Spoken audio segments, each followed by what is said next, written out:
പ്രിയപ്പെട്ട പ്രേക്ഷകർക്കും സ്വാഗതം പുതിയൊരു വാർത്താ ദിനത്തിലേക്ക് രാവിലെയിലേക്ക്. അപ്പോൾ നമ്മൾ ഇന്നത്തെ പ്രധാനപ്പെട്ട വാർത്തകളെല്ലാം അതിവേഗം വിശദമായി പരിശോധിക്കാൻ പോവുകയാണ്. എല്ലാവർക്കും നല്ലൊരു ദിവസം ആശംസിച്ചുകൊണ്ട് നമ്മൾ തുടങ്ങുന്നു. ആദ്യം പ്രധാന വാർത്തകൾ നോക്കാം. MLA സ്ഥാനം രാജിവെക്കാൻ രാഹുൽ മാങ്കൂട്ടത്തിന് മേൽ പാർട്ടിക്കുള്ളിൽ സമ്മർദ്ദം ശക്തം. VD സതീശൻ അടക്കം രാജിവെക്കണമെന്ന നിലപാടിൽ. മണ്ഡലത്തിലെത്താതെ അടൂരിലെ വീട്ടിൽ തുടർന്ന് രാഹുൽ. തൽക്കാലം പാലക്കാട്ടേക്കില്ലെന്ന് സൂചന. പ്രതിഷേധം തുടർന്ന് BJP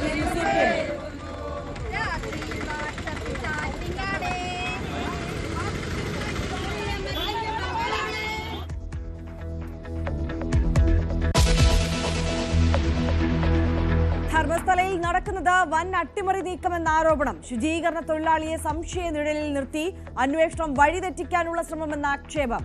തൊഴിലാളിയെ കസ്റ്റഡിയിലെടുത്തതിൽ ദുരൂഹത.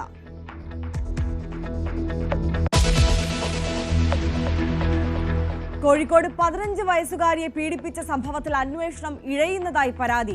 പ്രതികൾക്കായി തെരച്ചിൽ തുടരുന്നുവെന്ന് പോലീസ്. കുട്ടിയെ കാണാൻ സമ്മതിക്കുന്നില്ലെന്ന പരാതിയുമായി മാതാവ്.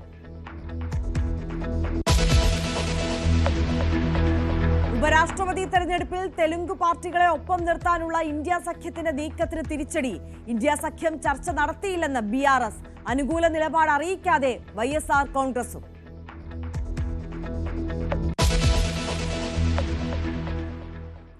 വിശദമായി നോക്കാം നമുക്ക് ഓരോ വാർത്തകളും. ആദ്യം പോകുന്നത് MLA സ്ഥാനം രാജിവെക്കാൻ രാഹുൽ മാങ്കൂട്ടത്തിന് മേൽ പാർട്ടിക്കുള്ളിൽ നിന്ന് തന്നെ സമ്മർദ്ദം ശക്തം. പ്രതിപക്ഷ നേതാവ് VD സതീശൻ അടക്കം ഒരു വിഭാഗം നേതാക്കൾ രാഹുൽ രാജിവെക്കണമെന്ന നിലപാടിലാണ്. എന്നാൽ ആരോപണം ഉയർന്നപ്പോൾ തന്നെ രാഹുൽ യൂത്ത് കോൺഗ്രസ് അധ്യക്ഷ പദവി ഒഴിഞ്ഞുവെന്നും MLA സ്ഥാനം രാജിവെക്കുന്നത് തിടുക്കത്തിൽ വേണ്ടെന്ന അഭിപ്രായമുള്ളവരും കോൺഗ്രസിലുണ്ട്. മിഥുൻ MG ആണ് നമുക്കിപ്പം കൂടുതൽ വിവരങ്ങളുമായി ചേരുന്നത്. Mithun, good morning. ഈ രാഹുൽ വിഷയം എത്രത്തോളം കോൺഗ്രസിനെ പ്രതിരോധത്തിലാക്കിയിട്ടുണ്ട്, ക്ഷീണത്തിലാക്കിയിട്ടുണ്ട് എന്നുള്ളത് നമുക്കറിയാം. പാർട്ടിക്കുള്ളിൽ നിന്ന് തന്നെ രാഹുൽ രാജിവെക്കണമെന്നുള്ള സമ്മർദ്ദം ശക്തമാകുമ്പോഴും ഒരു വിഭാഗം ആ അഭിപ്രായത്തോട് യോജിക്കുന്നില്ല. എന്തുകൊണ്ട്, ആരൊക്കെയാണ് രാഹുൽ രാജിവെക്കേണ്ട തിടുക്കത്തിൽ എന്ന ഒരു തീരുമാനത്തിൽ ഉള്ളത്? അതെ, ഗുഡ് മോർണിംഗ്. എന്തായാലും ഇക്കാര്യത്തിലൊരു പരസ്യ പ്രതികരണത്തിലേക്ക് നേതാക്കൾ കടന്നിട്ടില്ല എന്നുള്ളത് തന്നെയാണ്. അതിൽ രാജിവെക്കണമെന്ന് ഉറച്ച നിലപാട് സ്വീകരിക്കുന്നത് പ്രതിപക്ഷ നേതാവ് VD സതീശൻ ഉൾപ്പെടെയുള്ളവരാണ്. VD സതീശന് പുറമെ VD സതീശനെ അനുകൂലിക്കുന്നവരുമൊക്കെ ഈ രാജി തീരുമാനത്തിലേക്ക് എത്തണം, ഉടനടി തന്നെ രാജിവെക്കണം എന്നുള്ള നിലപാടിൽ ഉറച്ചു നിൽക്കുന്നു എന്നുള്ളത് തന്നെയാണ് നമുക്ക് ലഭ്യമാകുന്ന വിവരം. അതായത് ഈ സമീപകാലത്ത് അത്തരത്തിലൊരു യുവ നേതാവിനെതിരെ വലിയ ഗുരുതരമായിട്ടുള്ള ആരോപണം ഉയർന്നു വന്ന സാഹചര്യമാണ്. ആ രീതിയിൽ വരാൻ പോകുന്ന തദ്ദേശ നിയമസഭാ തെരഞ്ഞെടുപ്പുകളിൽ ഒരുപക്ഷെ രാജിവെച്ചാൽ അത് UDF-നും ഒപ്പം തന്നെ കോൺഗ്രസിനും ലഭിക്കാൻ പോകുന്ന പിന്തുണ അത് വലുതായിരിക്കുമെന്നുള്ളൊരു വിലയിരുത്തലിൻ്റെ അടിസ്ഥാനത്തിലാണ് ഇത്തരത്തിലൊരു നീക്കം പാർട്ടിയുടെ ഭാഗത്ത് നിന്ന് അല്ലെങ്കിൽ ഈ VD സതീശൻ ഉൾപ്പെടെയുള്ളവർ ഉന്നയിക്കുന്നത്. കാരണം അതിൽ പ്രധാനമായും ചർച്ചയാകുന്ന ഇടതുപക്ഷ നേതാക്കൾക്കെതിരെ വ്യാപകമായി ഇതിനു മുമ്പ് പല ആരോപണങ്ങളും ഉയർന്നിരുന്നു. പക്ഷേ MLA-മാർ ഉൾപ്പെടെ ഉള്ളവർക്കെതിരെ ആരോപണം ഉയർന്നിട്ടും ആ രീതിയിലൊരു കടുത്ത നടപടിയിലേക്കോ അല്ലെങ്കിൽ MLA സ്ഥാനം വെക്കണമെന്നുള്ളൊരു നിലപാടിലേക്കോ CPM ഉൾപ്പെടെയുള്ള പാർട്ടികൾ പോയിട്ടില്ലായിരുന്നു. അതുകൊണ്ട് തന്നെ ഇക്കാര്യത്തിൽ കോൺഗ്രസ് ഒരു വേറിട്ട നിലപാട് സ്വീകരിക്കുന്നു. അങ്ങനെ ഒരു കാര്യം പറയിപ്പിക്കും എന്നുള്ളൊരു രീതിയിലുള്ളൊരു പരാമർശം അല്ലെങ്കിൽ അത്തരത്തിലുള്ളൊരു വാക്കുകൾ കഴിഞ്ഞ ദിവസം പ്രതിപക്ഷ നേതാവിൻ്റെ ഭാഗത്തു നിന്ന് ഉണ്ടാവുകയും ചെയ്തിട്ടുണ്ടായിരുന്നു. അത് വരാൻ പോകുന്ന തദ്ദേശ നിയമസഭാ തെരഞ്ഞെടുപ്പുകളിലൊക്കെ വലിയ രീതിയിൽ ഗുണം ചെയ്യുമെന്നുള്ളൊരു കാര്യമാണ് ഇവർ മുന്നോട്ട് വയ്ക്കുകയും ചെയ്യുന്നത്. മറ്റൊന്ന്, ഇതിനെ എതിർക്കുന്നവർ, അതായത് ഒരു കാരണവശാലും രാഹുൽ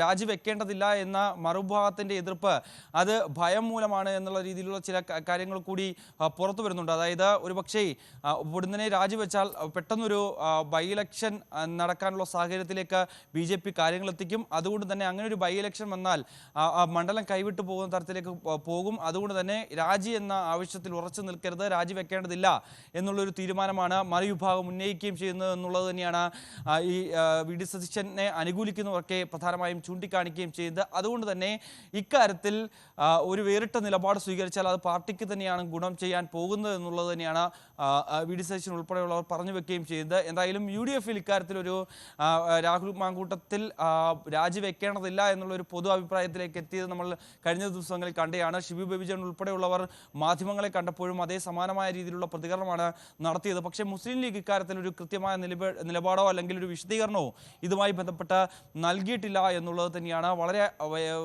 വളരെ വെല്ലുവിളി ഉയർത്തിയതും ഒപ്പം തന്നെ പാർട്ടിയെ കടുത്ത പ്രതിരോധത്തിലേക്ക് തള്ളിവിട്ടതുമായിട്ടുള്ള ഒരു നടപടിയാണ്. അതുകൊണ്ട് തന്നെ മുഖരക്ഷിക്കൽ നടപടി എന്ന രീതിയിൽ ഉടൻ തന്നെ എന്തെങ്കിലും ചെയ്തില്ല എങ്കിൽ അത് കനത്ത തിരിച്ചടിയിലേക്ക് പോകും. പാർട്ടിക്കുള്ളിൽ തന്നെ വലിയ ഭിന്നതയിലേക്ക് കാര്യങ്ങൾ എത്തുകയും ചെയ്യുമെന്നുള്ള ഒരു വിലയിരുത്തൽ ഒരു വിഭാഗത്തിനുണ്ട്. അതുകൊണ്ട് തന്നെ കൃത്യമായ സസൂക്ഷ്മം നിരീക്ഷിച്ച ശേഷം തുടർ നടപടികൾ സ്വീകരിച്ചാൽ മതി എന്നുള്ളത് തന്നെയാണ്. പക്ഷേ ACC നേതൃത്വം ഇക്കാര്യത്തിൽ കൃത്യമായ നിലപാട് വ്യക്തമാക്കിയിരുന്നു. കഴിഞ്ഞ ദിവസം മാധ്യമങ്ങളെ കണ്ട ദീപാദാസ് മുൻഷി ഈ ആരോപണങ്ങൾ മാത്രമാണുള്ളത്, ഒരു തരത്തിലുമുള്ള പരാതി തനിക്കോ അല്ലെങ്കിൽ പാർട്ടി നേതൃത്വത്തിനോ ലഭ്യമായിട്ടില്ല എങ്കിൽ പോലും തന്നെ ധാർമ്മികതയുടെ പേരിൽ ഈ വിഷയം ഉന്നയിക്കപ്പെട്ടപ്പോൾ തന്നെ ഉത്തരവാദിത്തപ്പെട്ട പദവിയിൽ നിന്ന് ഈ രാഹുൽ ഒഴിഞ്ഞു മാറിയിട്ടുണ്ടായിരുന്നു, രാജിവെച്ച് പുറത്തു പോവുകയും ചെയ്തിട്ടുണ്ടായിരുന്നു. അത് പാർട്ടി മുന്നോട്ട് വെച്ചിട്ടുള്ള ആവശ്യമല്ലായിരുന്നു. സ്വമേധയാ രാഹുൽ അത്തരത്തിലൊരു നിലപാട് സ്വീകരിക്കുകയായിരുന്നു ചെയ്തത് എന്നുള്ളതാണ് ദീപാദാസ് മുൻഷി പറഞ്ഞത്. എങ്കിൽ തൊട്ടു പിന്നാലെ പ്രതിപക്ഷ നേതാവ് VD സതീശൻ മാധ്യമങ്ങളെ കണ്ടപ്പോൾ മറ്റൊരു അഭിപ്രായം കൂടി പറയുന്നുണ്ടായിരുന്നു. അതായത്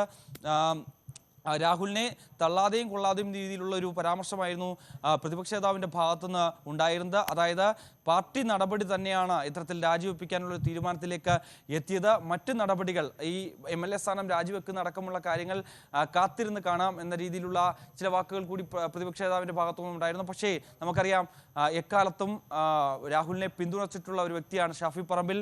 കഴിഞ്ഞ ദിവസവും ആ ഒരു സംരക്ഷണം ഒരുക്കുന്നത് നമ്മൾ കാണുകയും ചെയ്തതാണ്. ഒരു ഘട്ടത്തിൽ പോലും മാധ്യമങ്ങളുടെ ചോദ്യത്തിൽ നിന്ന് ഒളിച്ചോടുകയോ അല്ലെങ്കിൽ അതിന് മറുപടി ഇല്ലാതെയോ ഇരിക്കുന്ന ഒരാളില്ലായിരുന്നു ഷാഫി പറമ്പിൽ എന്നുള്ളതായിരുന്നു. പക്ഷേ കഴിഞ്ഞ ദിവസം വിഭിന്നമായ രീതിയിൽ ഷാഫിയുടെ പ്രതികരണങ്ങൾ നമ്മൾ കാണുകയും ചെയ്തു. മാധ്യമപ്രവർത്തകർ ചോദിച്ച ഒരു ചോദ്യത്തിനും അല്ലെങ്കിൽ ഈ വാദവുമായി ബന്ധപ്പെട്ടുള്ള ആരോപണങ്ങളുമായി ബന്ധപ്പെട്ടുള്ള ഒരു ചോദ്യത്തിനും കൃത്യമായി മറുപടി പറയാൻ KPCC വർക്കിംഗ് പ്രസിഡന്റ് കൂടിയായിട്ടുള്ള ഷാഫി പറമ്പിലിന് സാധിച്ചില്ല എന്നുള്ളത് തന്നെയാണ്. നമുക്കറിയാം യൂത്ത് കോൺഗ്രസ് അധ്യക്ഷ സ്ഥാനത്ത് നിന്ന് ഷാഫി മാറുമ്പോൾ പിൻഗാമിയായി കൈപിടിച്ചു കൊണ്ടുവന്ന വ്യക്തിയാണ് രാഹുൽ മാങ്കൂട്ടത്തിൽ. അതിനുശേഷം പിന്നീട് താൻ 3 വർഷം വിജയിച്ചു കയറി, അതായത് കടുത്ത രീതിയിൽ BJPയുടെ വലിയ ഒരു വെല്ലുവിളി ഉയർത്തിയ 2021 പോലും തന്നെ ചെറിയ ഭൂരിപക്ഷത്തിലാണെങ്കിൽ പോലും ഷാഫിയെ കൈവിടാത്ത പാലക്കാട് മണ്ഡലത്തിൽ നിന്ന് വടകരയിലേക്ക് പോകുമ്പോൾ പോലും തൻ്റെ പിൻഗാമിയായി പാലക്കാട്ടേക്ക് പേര് നിർദ്ദേശിച്ചത് രാഹുലിൻ്റെ പേര് തന്നെയായിരുന്നു. അങ്ങനെ എക്കാലത്തും ഒരു മെൻഡറായി തന്നെ കൂടെ നിന്നിരുന്ന ഷാഫി ഇപ്പോൾ ഒരു സംരക്ഷണ കവചമൊരുക്കുന്നത് ഒഴിച്ചാൽ മറ്റു ആരുടെയും ഒരു പരസ്യമായൊരു പിന്തുണ രാഹുലിന് ലഭ്യമാകുന്നില്ല എന്നുള്ളത് തന്നെയാണ് പ്രധാനപ്പെട്ട കാര്യം. കെ മുരളീധരൻ അടക്കമുള്ള നേതാക്കൾ ഇക്കാര്യത്തിൽ ഒരു ആരോപണം മാത്രമാണ് ഉണ്ടായിട്ടുള്ളത്. അതിൽ കൃത്യമായ പരാതികൾ വരട്ടെ, അതിനുശേഷം നടപടി സ്വീകരിക്കാം. ഇപ്പോൾ ഉണ്ടായിരിക്കുന്ന ആരോപണങ്ങൾക്ക് ഒക്കെ ഈ രാജിയിലൂടെ അതിന് മറുപടി നൽകിയിട്ടുണ്ട്. അതിൽ കൃത്യമായ നിലപാട് പാർട്ടി വ്യക്തമാക്കുകയും ചെയ്തിട്ടുണ്ട് എന്നുള്ളതാണ് കെ മുരളീധരൻ ഉൾപ്പെടെയുള്ള നേതാക്കൾ പറഞ്ഞു വെക്കുകയും ചെയ്യുന്നത്. അതേസമയം ഈ ഒരു വിവാദം ഒരു സൈഡിൽ നിൽക്കുമ്പോൾ തന്നെയാണ് യൂത്ത് കോൺഗ്രസിന്റെ സംസ്ഥാന അധ്യക്ഷൻ ആര് എന്നുള്ള രീതിയിലുള്ള ചർച്ചകൾ ചൂടുപിടിക്കുന്നത്. അത് യൂത്ത് കോൺഗ്രസിൽ വലിയ തർക്കത്തിലേക്കും ഒക്കെ പോകുന്ന ഒരു കാഴ്ച നമുക്ക് കാണാൻ സാധിക്കുന്നുണ്ട്. അതായത് ഇപ്പോൾ നിലവിലെ ഉപാധ്യക്ഷൻ അബിൻ വർക്കിയുടെ പേര് ഉയർത്തി ഒരു വിഭാഗം രംഗത്തുണ്ട്. VD സതീശൻ ഉൾപ്പെടെയുള്ളവർ അബിൻ വർക്കിക്ക് പിന്തുണ നൽകുന്നുണ്ട് എന്നുള്ളത് തന്നെയാണ്. കഴിഞ്ഞ ദിവസം ചില ഭീഷണി സ്വരങ്ങൾ ഇത്തരത്തിൽ അബിൻ വർക്കിയുടെ ഭാഗത്തു നിന്ന് വന്നതായിട്ടുള്ള വാർത്തകൾ അല്ലെങ്കിൽ അത്തരത്തിലുള്ള അഭ്യൂഹങ്ങളൊക്കെ ഉണ്ട്. ഒരു പക്ഷേ അധ്യക്ഷ സ്ഥാനത്തേക്ക് പരിഗണിച്ചില്ല എങ്കിൽ രാജിവെച്ച് പുറത്തു പോകുമെന്നുള്ള അടക്കമുള്ള അത്തരത്തിലുള്ള ഒരു ഭീഷണി സ്വരങ്ങളൊക്കെ ഉണ്ടായിട്ടുണ്ട് എന്നുള്ള വിവരങ്ങൾ കൂടി പുറത്തു വരുന്നുണ്ട്. മറ്റൊന്ന് ഈ ഘട്ടത്തിൽ അതായത് KPCC അധ്യക്ഷൻ, നമുക്കറിയാം കോൺഗ്രസിൻ്റെ ചുമതലകൾ അത് വീതിച്ചു നൽകുമ്പോൾ അല്ലെങ്കിൽ അത്തരത്തിലുള്ള നേതൃസ്ഥാനങ്ങളിലേക്ക് ആളുകൾ വരുമ്പോൾ ഈ മതസാമുദായിക കാര്യങ്ങളൊക്കെ കൂടി പരിഗണിച്ചുകൊണ്ടാണ് അത്തരത്തിലുള്ളൊരു കാര്യങ്ങൾ കൂടി പരിഗണിച്ചുകൊണ്ടാണ് ഈ തലത്തിൽ സംഘടനാ ചുമതലകളൊക്കെ നൽകാറുള്ളത്. നിലവിലെ സാഹചര്യത്തിൽ ക്രിസ്ത്യൻ സമുദായത്തിൽ നിന്നാണ് KPCC അധ്യക്ഷനും ഒപ്പം തന്നെ KSU അധ്യക്ഷ സ്ഥാനത്തുമുള്ളത്. അതുകൊണ്ട് തന്നെ ഒരാൾ കൂടി ക്രിസ്ത്യൻ വിഭാഗത്തിൽ നിന്ന് വരേണ്ടതില്ല എന്നുള്ള ഒരു പ്രബല വിഭാഗം ആവശ്യപ്പെടുന്നത്. അത്തരത്തിൽ 3 പ്രധാനപ്പെട്ട ചുമതലകളും ക്രിസ്ത്യൻ സമുദായത്തിന് നൽകേണ്ടതില്ല എന്ന് ഒരു വിഭാഗം ചൂണ്ടിക്കാണിക്കുകയും ചെയ്യുന്നു. അതിനിടെ KM അഭിജിത്ത് മുൻ KSU അധ്യക്ഷനാണ്. KM അഭിജിത്തിന് വേണ്ടി A ഗ്രൂപ്പ് ശക്തമായി രംഗത്തുണ്ട്. ഒപ്പം തന്നെ ബിനു ചുള്ളിയൽ കഴിഞ്ഞ തവണ ഈ തെരഞ്ഞെടുപ്പ് നടക്കുന്ന വേളയിൽ യൂത്ത് കോൺഗ്രസിൻ്റെ അധ്യക്ഷ സ്ഥാനത്തേക്കുള്ള തെരഞ്ഞെടുപ്പ് നടക്കുന്ന വേളയിൽ മാറി നിൽക്കാൻ KC വേണുഗോപാൽ ആവശ്യപ്പെട്ടതിനെ തുടർന്ന് അധ്യക്ഷ സ്ഥാനത്തേക്ക് മത്സരിക്കാതിരുന്ന വ്യക്തിയാണ്. അങ്ങനെ ബിനു ചുള്ളിയലിൻ്റെ പേരിനും ഈ ഒരു ഘട്ടത്തിൽ മുൻഗണന നൽകുന്നുണ്ട്. അങ്ങനെയുള്ള പേരുകൾ ചർച്ച വരുന്നുണ്ട്. മറ്റൊന്ന് കഴിഞ്ഞ ദിവസങ്ങളിലൊക്കെ വന്ന വാർത്തകളായിരുന്നു ഒരു വനിതാ മുഖത്തെ കൊണ്ടുവന്ന ഈ നിലവിലെ സാഹചര്യത്തിൽ മുഖം വീക്ഷിക്കൽ നടപടി എന്ന രീതിയിൽ അത്തരത്തിലൊരു നീക്കവും കോൺഗ്രസ് കോൺഗ്രസിന്റെ ഭാഗത്തു നിന്നുണ്ട്. അതായത് അരിതാ ബാബുവിന്റെയും ഒപ്പം തന്നെ ഡോക്ടർ സോയ ജോസഫിന്റെയും പേരുകളായിരുന്നു ഇക്കാര്യത്തിൽ ഉയർന്നു കേട്ടത്. അതിൽ ഏറ്റവും കൂടുതൽ പരിഗണിച്ചത് അരിതാ ബാബുവിന്റെ പേര് തന്നെയായിരുന്നു. എന്തായാലും നിലവിൽ ഈ 3-4 പേരുകളിലേക്ക് ഈ അധ്യക്ഷ സ്ഥാനത്തെ ചൊല്ലിയുള്ള തർക്കം നിലനിൽക്കുന്നുണ്ട് എന്നുള്ളത് തന്നെയാണ്. തർക്കം പുരോഗമിച്ചുകൊണ്ടിരിക്കുകയാണ്. അത്തരത്തിലുള്ള തർക്കങ്ങളൊക്കെ നിലനിൽക്കുന്നുണ്ട്. എന്തായാലും ഈ വിഷയത്തിൽ മിഥുൻ, ഇനി പാർട്ടി നേതാക്കളൊക്കെ കരുതലോടെ പ്രതികരിച്ചാൽ മതി. പൊതുമധ്യത്തിൽ അത്തരത്തിൽ ഒരു ചർച്ചയിലേക്ക് എത്തേണ്ട എന്നുള്ളൊരു നിലപാടിലേക്ക് എത്തിയിട്ടുണ്ടോ? അല്ല, സ്വാഭാവികമായും അങ്ങനെയുള്ള ഒരു നടപടി തന്നെയാണ് സ്വീകരിക്കുന്നത്. കാരണം പിന്നീട് നടത്തിയ നേതാക്കളുടെയൊക്കെ പ്രതികരണത്തിൽ ചില മയമുണ്ട്. അതായത് കഴിഞ്ഞ ദിവസങ്ങളിലൊക്കെ VK ശ്രീകണ്ഠന്റെ ഒരു ഭാഗത്തു നിന്നൊക്കെ ചില സ്ത്രീവിരുദ്ധ പരാമർശങ്ങളൊക്കെ ഉണ്ടാവുകയും ചെയ്തിരുന്നു. അത്തരത്തിലുള്ള നടപടികൾ ഉണ്ടാകരുത് എന്നുള്ള കർശന നിർദ്ദേശം AICC നേതൃത്വം നൽകിയിട്ടുണ്ട് എന്നുള്ളത് തന്നെയാണ്. അതുതന്നെയാണ് ഇന്നലെ ദീപാദാസ് മുൻഷി നേതൃത്വത്തിന്റെ നിലപാട് വ്യക്തമാക്കിയത്. അതായത് ഒരു തരത്തിലും പരാതി ലഭിച്ചിട്ടില്ല, നിയമപരമായിട്ട് ഒരു തരത്തിലും അല്ലെങ്കിൽ നിയമവിരുദ്ധമായി രാഹുൽ എന്തെങ്കിലും ചെയ്തിട്ടുണ്ടോ എന്ന് ചൂണ്ടിക്കാണിച്ചുകൊണ്ട് പാർട്ടിക്കോ അല്ലെങ്കിൽ തനിക്കോ അല്ലെങ്കിൽ മറ്റേതെങ്കിലും നേതാക്കൾക്കോ ഇതുമായി ബന്ധപ്പെട്ട ഒരു പരാതിയും ഇതുവരെയും ലഭിച്ചിട്ടില്ല, അത് രേഖാമൂലം സമർപ്പിച്ചിട്ടില്ല എന്ന രീതിയിലുള്ളൊരു പ്രതികരണമായി നടത്തിയത്. അതുകൊണ്ട് തന്നെ നിലവിലെ സാഹചര്യത്തിൽ AICC നേതൃത്വം ഇങ്ങനെ രാജി വേണ്ടതില്ല എന്നുള്ള അല്ലെങ്കിൽ ആ ഒരു തീരുമാനമാണ് നേതൃത്വം എന്ന രീതിയിൽ ഉള്ള പ്രതികരണങ്ങളൊക്കെ നടത്തിയിരുന്നു. പിന്നീട് പ്രതിപക്ഷ നേതാവും ഒപ്പം തന്നെ ഷാഫി പറമ്പിലും മാത്രമാണ് മാധ്യമങ്ങളെ കാണുകയും ഒപ്പം തന്നെ ഇക്കാര്യത്തിൽ കൃത്യമായ നിലപാടൊക്കെ വ്യക്തമാവുകയും ചെയ്തത്. നിലവിലെ സാഹചര്യത്തിൽ ഈ അധ്യക്ഷ പദവിയുമായി ബന്ധപ്പെട്ടുള്ള ചർച്ചകൾ ഒരു വർഷത്ത് നിൽക്കുന്നു. ഒപ്പം തന്നെ രാഹുലിനെതിരായിട്ടുള്ള ആരോപണങ്ങൾ അത് കൂടുതൽ കടുത്തു വരുന്നു. ഇനി ഏതെങ്കിലും തരത്തിൽ മറ്റേതെങ്കിലും യുവതികളുടെ ഭാഗത്തു നിന്ന് പരാതികൾ ഇനിയും ഉണ്ടാകാനുള്ള സാധ്യത ഉണ്ട് എന്നുള്ള ഒരു വിലയിരുത്തൽ കൂടിയുണ്ട്. അങ്ങനെ വരുമ്പോൾ അത് എങ്ങനെ പ്രതിരോധിക്കണം? ഒപ്പം തന്നെ അടുത്ത മാസം വീണ്ടും നിയമസഭാ സമ്മേളനം ചേരാനിരിക്കുകയാണ്. അതിനു മുന്നോടിയായി രാഹുലിനെതിരായിട്ടുള്ള ഈ ആരോപണത്തിൽ കൃത്യമായ രീതിയിൽ ഒരു മറുപടി നൽകാൻ കോൺഗ്രസിന് സാധിക്കണം. ഒപ്പം തന്നെ അല്ലെങ്കിൽ രാജിവെച്ചുകൊണ്ട് അക്കാര്യത്തിൽ ഒരു മറുപടി നൽകണം. അതല്ല എങ്കിൽ ഇപ്പോൾ സർക്കാരിനെതിരെ ഉയർത്തിക്കൊണ്ടുവന്നിട്ടുള്ള കഴിഞ്ഞ സമീപകാലത്തൊക്കെ ഉയർത്തിക്കൊണ്ടുവന്നിട്ടുള്ള പല വിഷയങ്ങളുണ്ട്. ആ വിഷയങ്ങളെല്ലാം തന്നെ ഇതിലൂടെ അത് താഴ്ന്നു പോകും. അതുകൊണ്ട് തന്നെ ഒരു കാരണവശാലും അങ്ങനെ ഒരു ആയുധമായി ഭരണപക്ഷത്തിന് ഇത് കൊടുക്കാൻ പാടില്ല എന്നുള്ളൊരു നിലപാട് സ്വീകരിക്കുന്നവരും കോൺഗ്രസ് പാർട്ടിക്ക് അകത്ത് തന്നെ ഉണ്ട് എന്നുള്ളത് തന്നെയാണ്. എന്തായാലും വലിയ രീതിയിലുള്ള ചൂടേറിയ ചർച്ചകളാണ് ഇതുമായി ബന്ധപ്പെട്ട് നടക്കുന്ന കാര്യം. MG മിഥുനാണ് വിശദാംശങ്ങളുമായി നമുക്കൊപ്പം ചേർന്നത്. എന്തായാലും രാഹുൽ മാങ്കൂട്ടത്തിനെതിരെ പാലക്കാട് പ്രതിഷേധം ശക്തമാണ്. BJP പ്രവർത്തകരാണ് പാലക്കാട് നഗരത്തിൽ പ്രതിഷേധം നടത്തിയത്. പ്രതീകാത്മകമായി രാഹുലിനെ BJP വനിതാ പ്രവർത്തകർ ചങ്ങലക്കിട്ട് വലിച്ചു. രാഹുൽ MLA സ്ഥാനം രാജിവെക്കണമെന്നാവശ്യപ്പെട്ടാണ് പ്രതിഷേധം നടന്നത്. എന്തായാലും ഉടൻ പാലക്കാട്ടേക്കില്ല എന്നുള്ള നിലപാടിലാണ് രാഹുൽ ഉള്ളത്. ഇപ്പോൾ അടൂരെ വീട്ടിൽ തന്നെ തുടരുകയാണ്.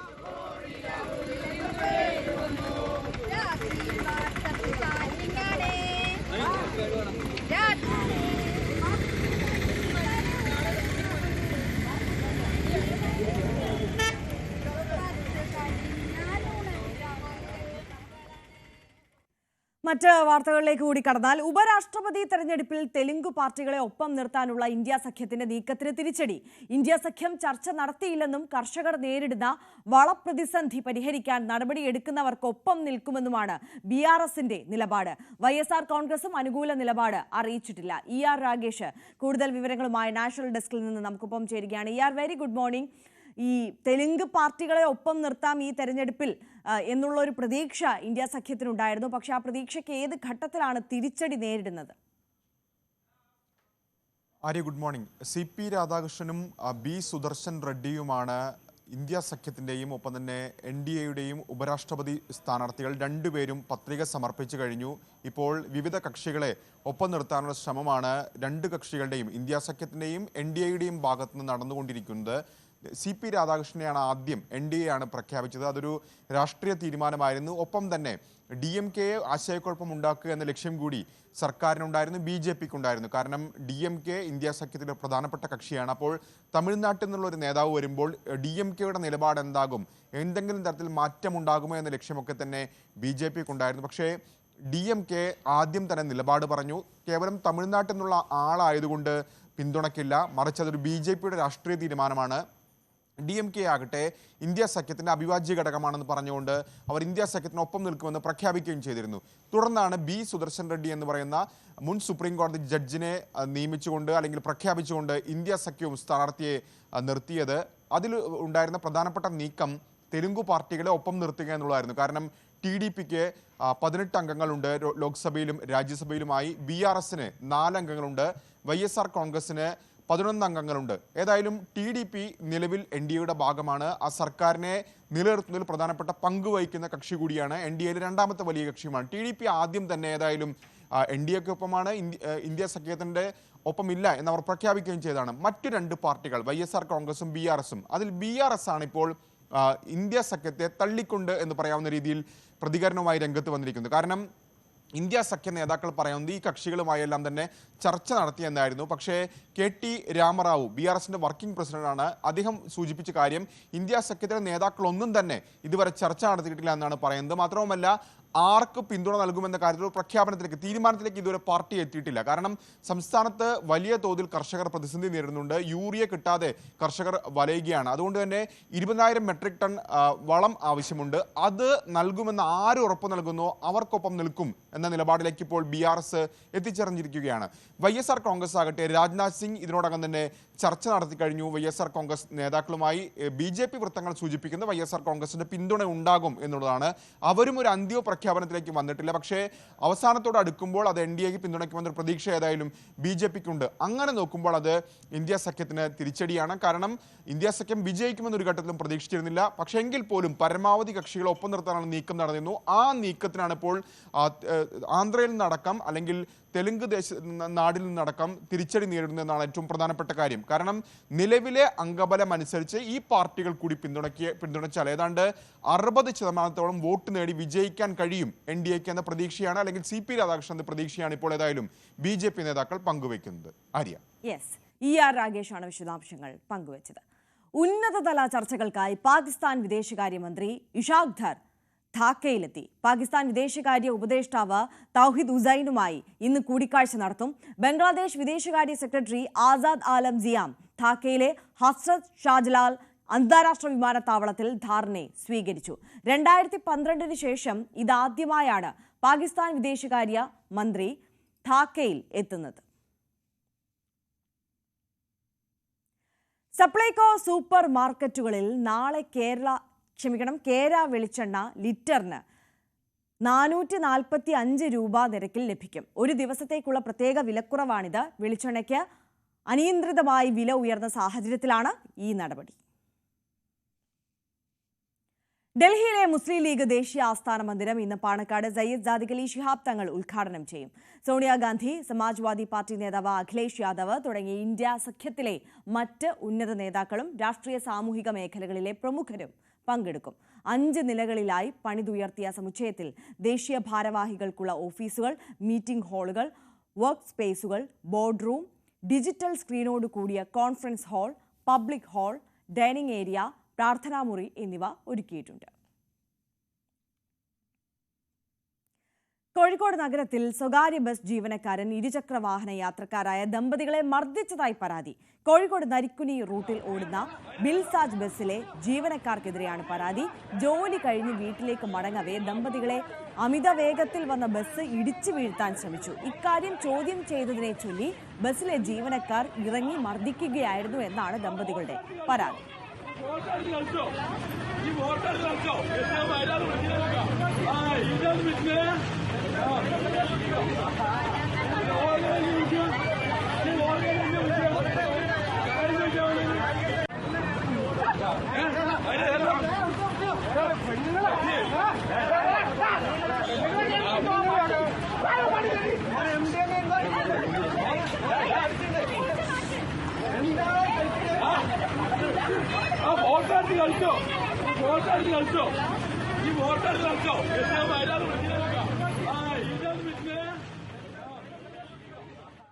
മലപ്പുറം പെരിന്തൽമണ്ണ മണ്ണാർമലയിൽ വീണ്ടും പുലിയെ പിടികൂടാനായി സ്ഥാപിച്ച കൂടിനടുത്തുള്ള നിരീക്ഷണ ക്യാമറയിലാണ് ദൃശ്യം പതിഞ്ഞത്.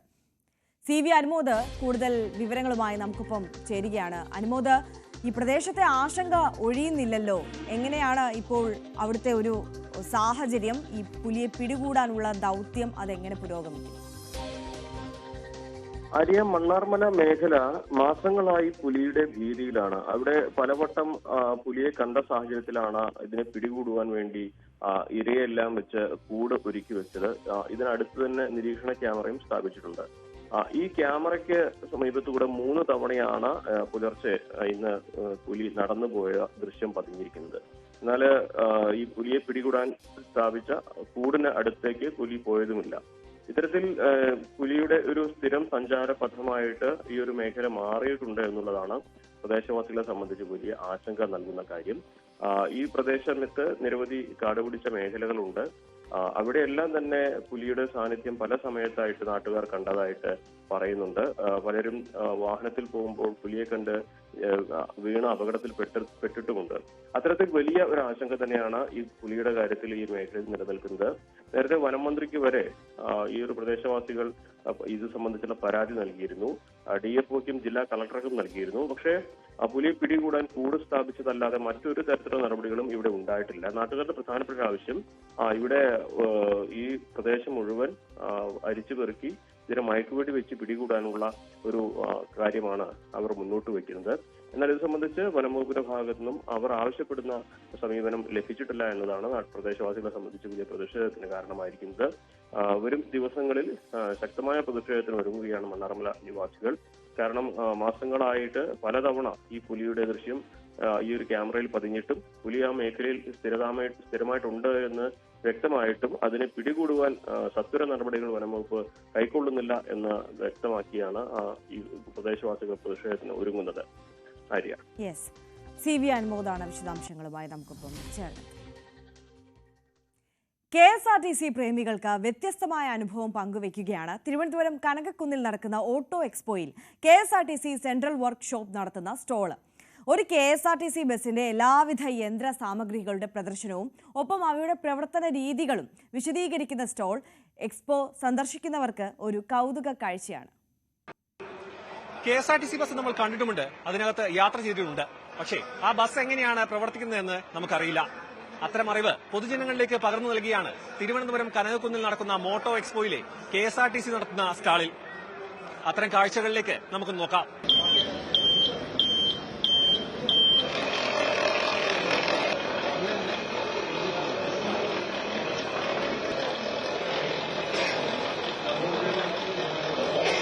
ഡ്രൈവിംഗ് അറിയാവുന്ന ഓരോരുത്തരും വാഹനത്തിനെ പറ്റി അറിഞ്ഞിരിക്കേണ്ട അടിസ്ഥാനപരമായ കാര്യങ്ങൾ ഒരു KSRTC ബസിന്റെ യന്ത്രസാമഗ്രികളിലൂടെ വളരെ ലളിതമായി പൊതുജനങ്ങൾക്ക് മനസ്സിലാക്കി കൊടുക്കുകയാണ് മോട്ടോ എക്സ്പോയിലെ ഈ സ്റ്റാൾ.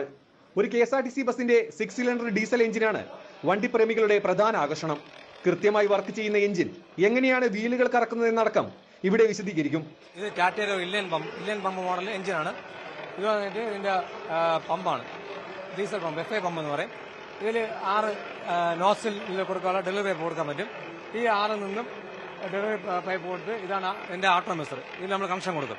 ഇതിൽ നിന്നും ഡീസൽ പ്രഷറിൽ ഡെലിവറി വഴി വരികയും ഈ പിസ്റ്റണിൽ ഓരോ ടൈമിംഗ് ഉണ്ട്, ഫയറിംഗ് ഉള്ള. ആ ടൈമിൽ ഡീസൽ സ്പ്രേ ചെയ്യും. സ്പ്രേ ചെയ്യുമ്പോൾ ഇതിൻ്റെ അകത്ത് ഒരു സ്പാർക്ക് ഉണ്ടാവും.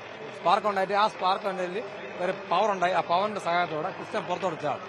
അപ്പോൾ അങ്ങനെ സ്വാഭാവികമായിട്ട് പിസ്റ്റൺ ചാടുമ്പോൾ ഇവിടെ മുകളിലോട്ട് ഇല്ലേ, അതായത് അപ്പ് ആൻഡ് ഡൗൺ മോഷൻ എന്ന് പറഞ്ഞാൽ ആ മോഷനെ ഇവിടെ റോട്ടറി മോഷൻ ആക്കും. ഇത് ക്രാങ്ക് റോട്ടറി മോഷൻ. ആ ക്രാങ്ക് നേരെ ഡ്രൈവ് ഫ്ലൈവീൽ കൊടുക്കും. ഫ്ലൈവീൽ നേരെ ഗിയർ ബോക്സ് വഴി ജോയിന്റ് വഴി വണ്ടി ബാക്കിലോട്ട് പോയി വണ്ടി മൂവിങ് ആവും.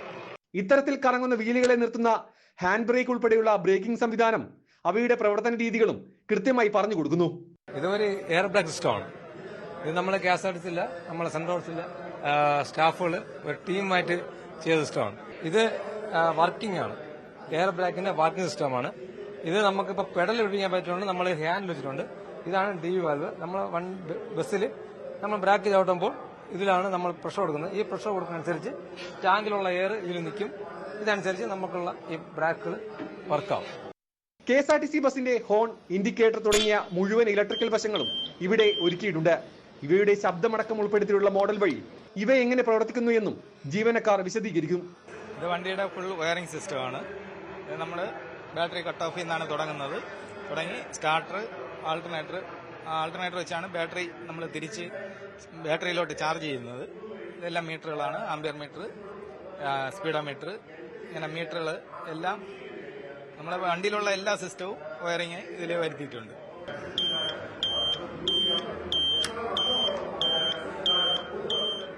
KSRTCയുടെ മെക്കാനിക്കുകൾ വളരെ ചുരുങ്ങിയ ചെലവിൽ നിർമ്മിച്ച വോൾവോ ബസ്സുകളുടെ ഗിയർ ബോക്സ് അഴിക്കാനുള്ള മെഷീൻ ഇവിടെ പ്രദർശിപ്പിച്ചിട്ടുണ്ട്.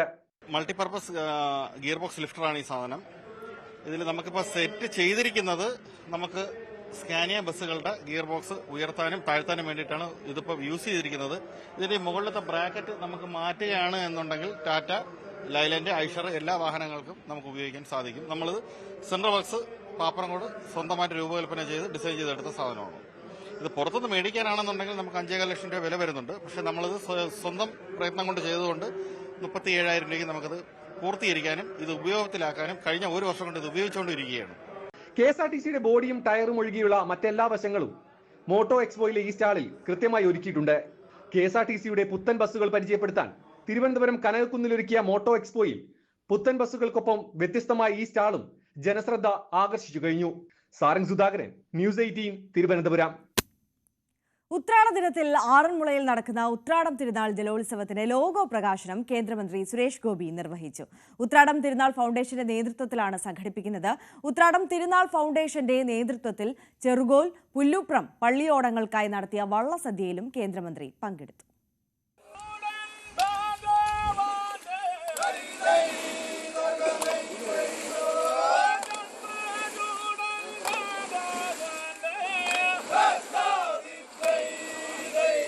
ചെറുകോൽ 712 നമ്പർ NSS കരയോഗവും ഉത്രാടം തിരുനാൾ മാർത്താണ്ഡവർമ്മ ഫൗണ്ടേഷനും സംയുക്തമായാണ് ഉത്രാടം തിരുനാൾ ജലോത്സവം സംഘടിപ്പിക്കുന്നത്.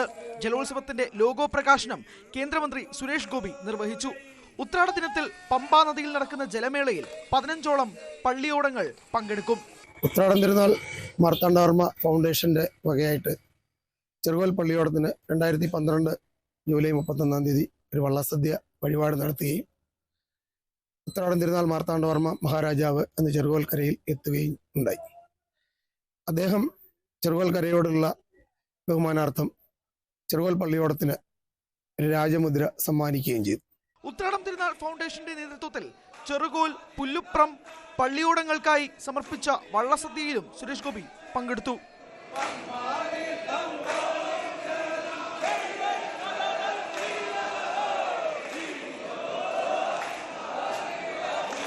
ഉത്രാടം തിരുനാൾ മാർത്താണ്ഡവർമ്മ മഹാരാജാവിന്റെ നവതി ആഘോഷത്തിന്റെ ഭാഗമായി ചെറുകോൽ പള്ളിയോടത്തിന് വഴിപാടായി വള്ളസദ്യ നടത്തുകയും ചെറുകോൽ പള്ളിയോടത്തിന് രാജമുദ്ര സമ്മാനിക്കുകയും ചെയ്തു.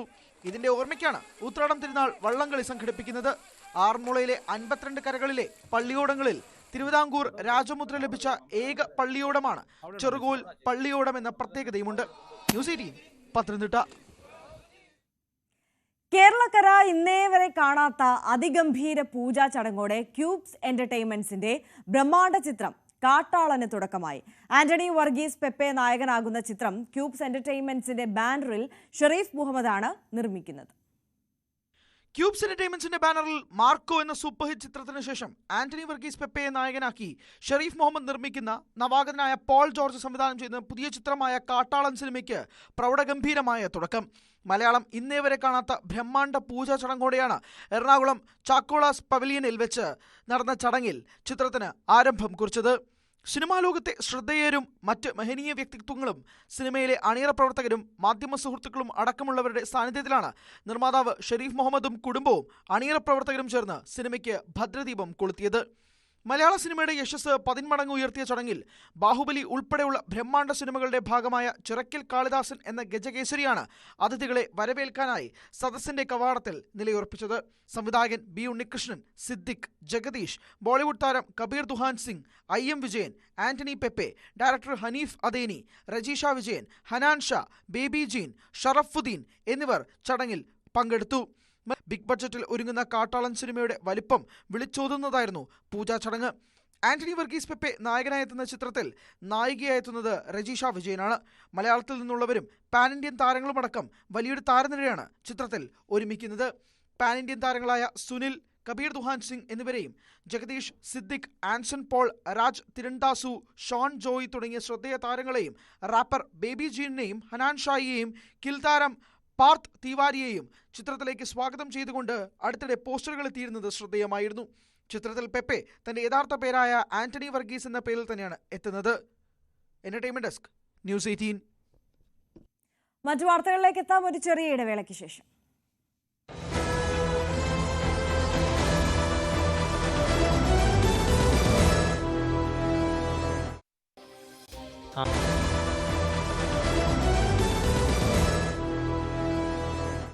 Welcome back. രാവിലെയിലേക്ക് വീണ്ടും സ്വാഗതം. നമ്മൾ വാർത്തകളിലേക്ക് കടക്കുമ്പോൾ റഷ്യ യുക്രൈൻ യുദ്ധം അവസാനിപ്പിക്കാൻ തിരക്കിട്ട ചർച്ചകൾ പുരോഗമിക്കുന്നതിനിടെ റഷ്യൻ തലസ്ഥാനമായ മോസ്കോയെ ലക്ഷ്യമിട്ട് ഡ്രോൺ ആക്രമണം. ഇന്നലെയാണ് മോസ്കോ ഉൾപ്പെടെയുള്ള മേഖലകളെ ലക്ഷ്യമിട്ട് ഡ്രോൺ ആക്രമണം ഉണ്ടായത്. മോസ്കോയ്ക്ക് നേരെ തൊടുത്തുവിട്ട ഡ്രോൺ റഷ്യൻ വ്യോമ പ്രതിരോധ സംവിധാനം വെടിവെച്ചിട്ടെന്നും റഷ്യ അറിയിച്ചു. അതേസമയം 2 ആഴ്ചയ്ക്കുള്ളിൽ സമാധാനപരമായ പരിഹാരം ഉണ്ടാക്കിയില്ലെങ്കിൽ റഷ്യയ്ക്ക് ഉപരോധങ്ങൾ ഏർപ്പെടുത്തുമെന്ന് US പ്രസിഡന്റ് ഡൊണാൾഡ് ട്രംപ് ഭീഷണി മുഴക്കി. MG മിഥുൻ കൂടുതൽ വിവരങ്ങളുമായി ചേരുകയാണ്. മിഥുൻ, സമാധാന ചർച്ചകൾ തിരക്കിട്ട് പുരോഗമിക്കുന്നതിനിടയിൽ യുക്രൈന്റെ ഭാഗത്തു നിന്ന് ഒരു പ്രകോപനമാണോ? ആര്യ, കഴിഞ്ഞ ദിവസം രാത്രിയോടുകൂടിയാണ് ഇത്തരത്തിൽ റഷ്യയുടെ തലസ്ഥാനമായ മോസ്കോ ലക്ഷ്യമിട്ടുകൊണ്ട് ഡ്രോൺ ആക്രമണം ഉണ്ടായത്. 32 ഡ്രോണുകളാണ് ഇത്തരത്തിൽ ഉണ്ടായിരുന്നത്. ആ 32 എണ്ണവും വെടിവെച്ചിടാൻ റഷ്യയുടെ വ്യോമ പ്രതിരോധ സംവിധാനങ്ങൾക്ക് സാധിച്ചു എന്ന് പിന്നീട് റഷ്യൻ അധികൃതർ വ്യക്തമാക്കുകയും ചെയ്തിട്ടുണ്ട്. പക്ഷേ ഇക്കാര്യം അല്ലെങ്കിൽ ഈ ആക്രമണം നടത്തിയത് യുക്രൈനാണ് എന്നുള്ളൊരു സ്ഥിരീകരണത്തിലേക്ക് എത്തിയിട്ടില്ല എന്നുള്ളത് തന്നെയാണ്. ഇതുവരെയും വ്യക്തമായിട്ടില്ല ആരാണ് ഇത്തരത്തിൽ ആക്രമണം റഷ്യക്ക് നേരെ നടത്തിയത് എന്നുള്ളതിൽ ഒരു വ്യക്തത വരേണ്ടതുണ്ട്.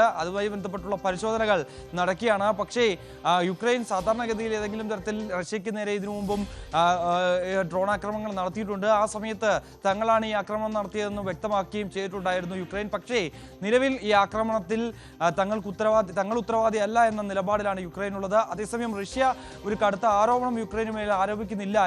ഇതിൽ ആക്രമണം യുക്രൈൻ തന്നെ നടത്തിയതാണ് എന്നുള്ള ഒരു കടുത്ത ആരോപണത്തിലേക്കൊന്നും റഷ്യയും നീങ്ങുന്നില്ല എന്നുള്ളതാണ് ഏറ്റവും പ്രധാനപ്പെട്ട കാര്യം. ഈ യുദ്ധം അവസാനിപ്പിക്കുന്നതിന് വേണ്ടിയുള്ള ചർച്ചകൾ അത് അന്തിമഘട്ടത്തിലേക്ക് നീങ്ങുന്നതിനിടയിൽ കൂടെയാണ് ഇത്തരത്തിൽ ഉള്ള ആക്രമണങ്ങൾ ഉള്ളത്. അതേസമയം റഷ്യയുടെ ഭാഗത്ത് നിന്ന് വലിയ ആക്രമണം യുക്രൈൻ്റെ പല മേഖലകൾ കേന്ദ്രീകരിച്ചും ഇപ്പോഴും തുടരുകയാണ്.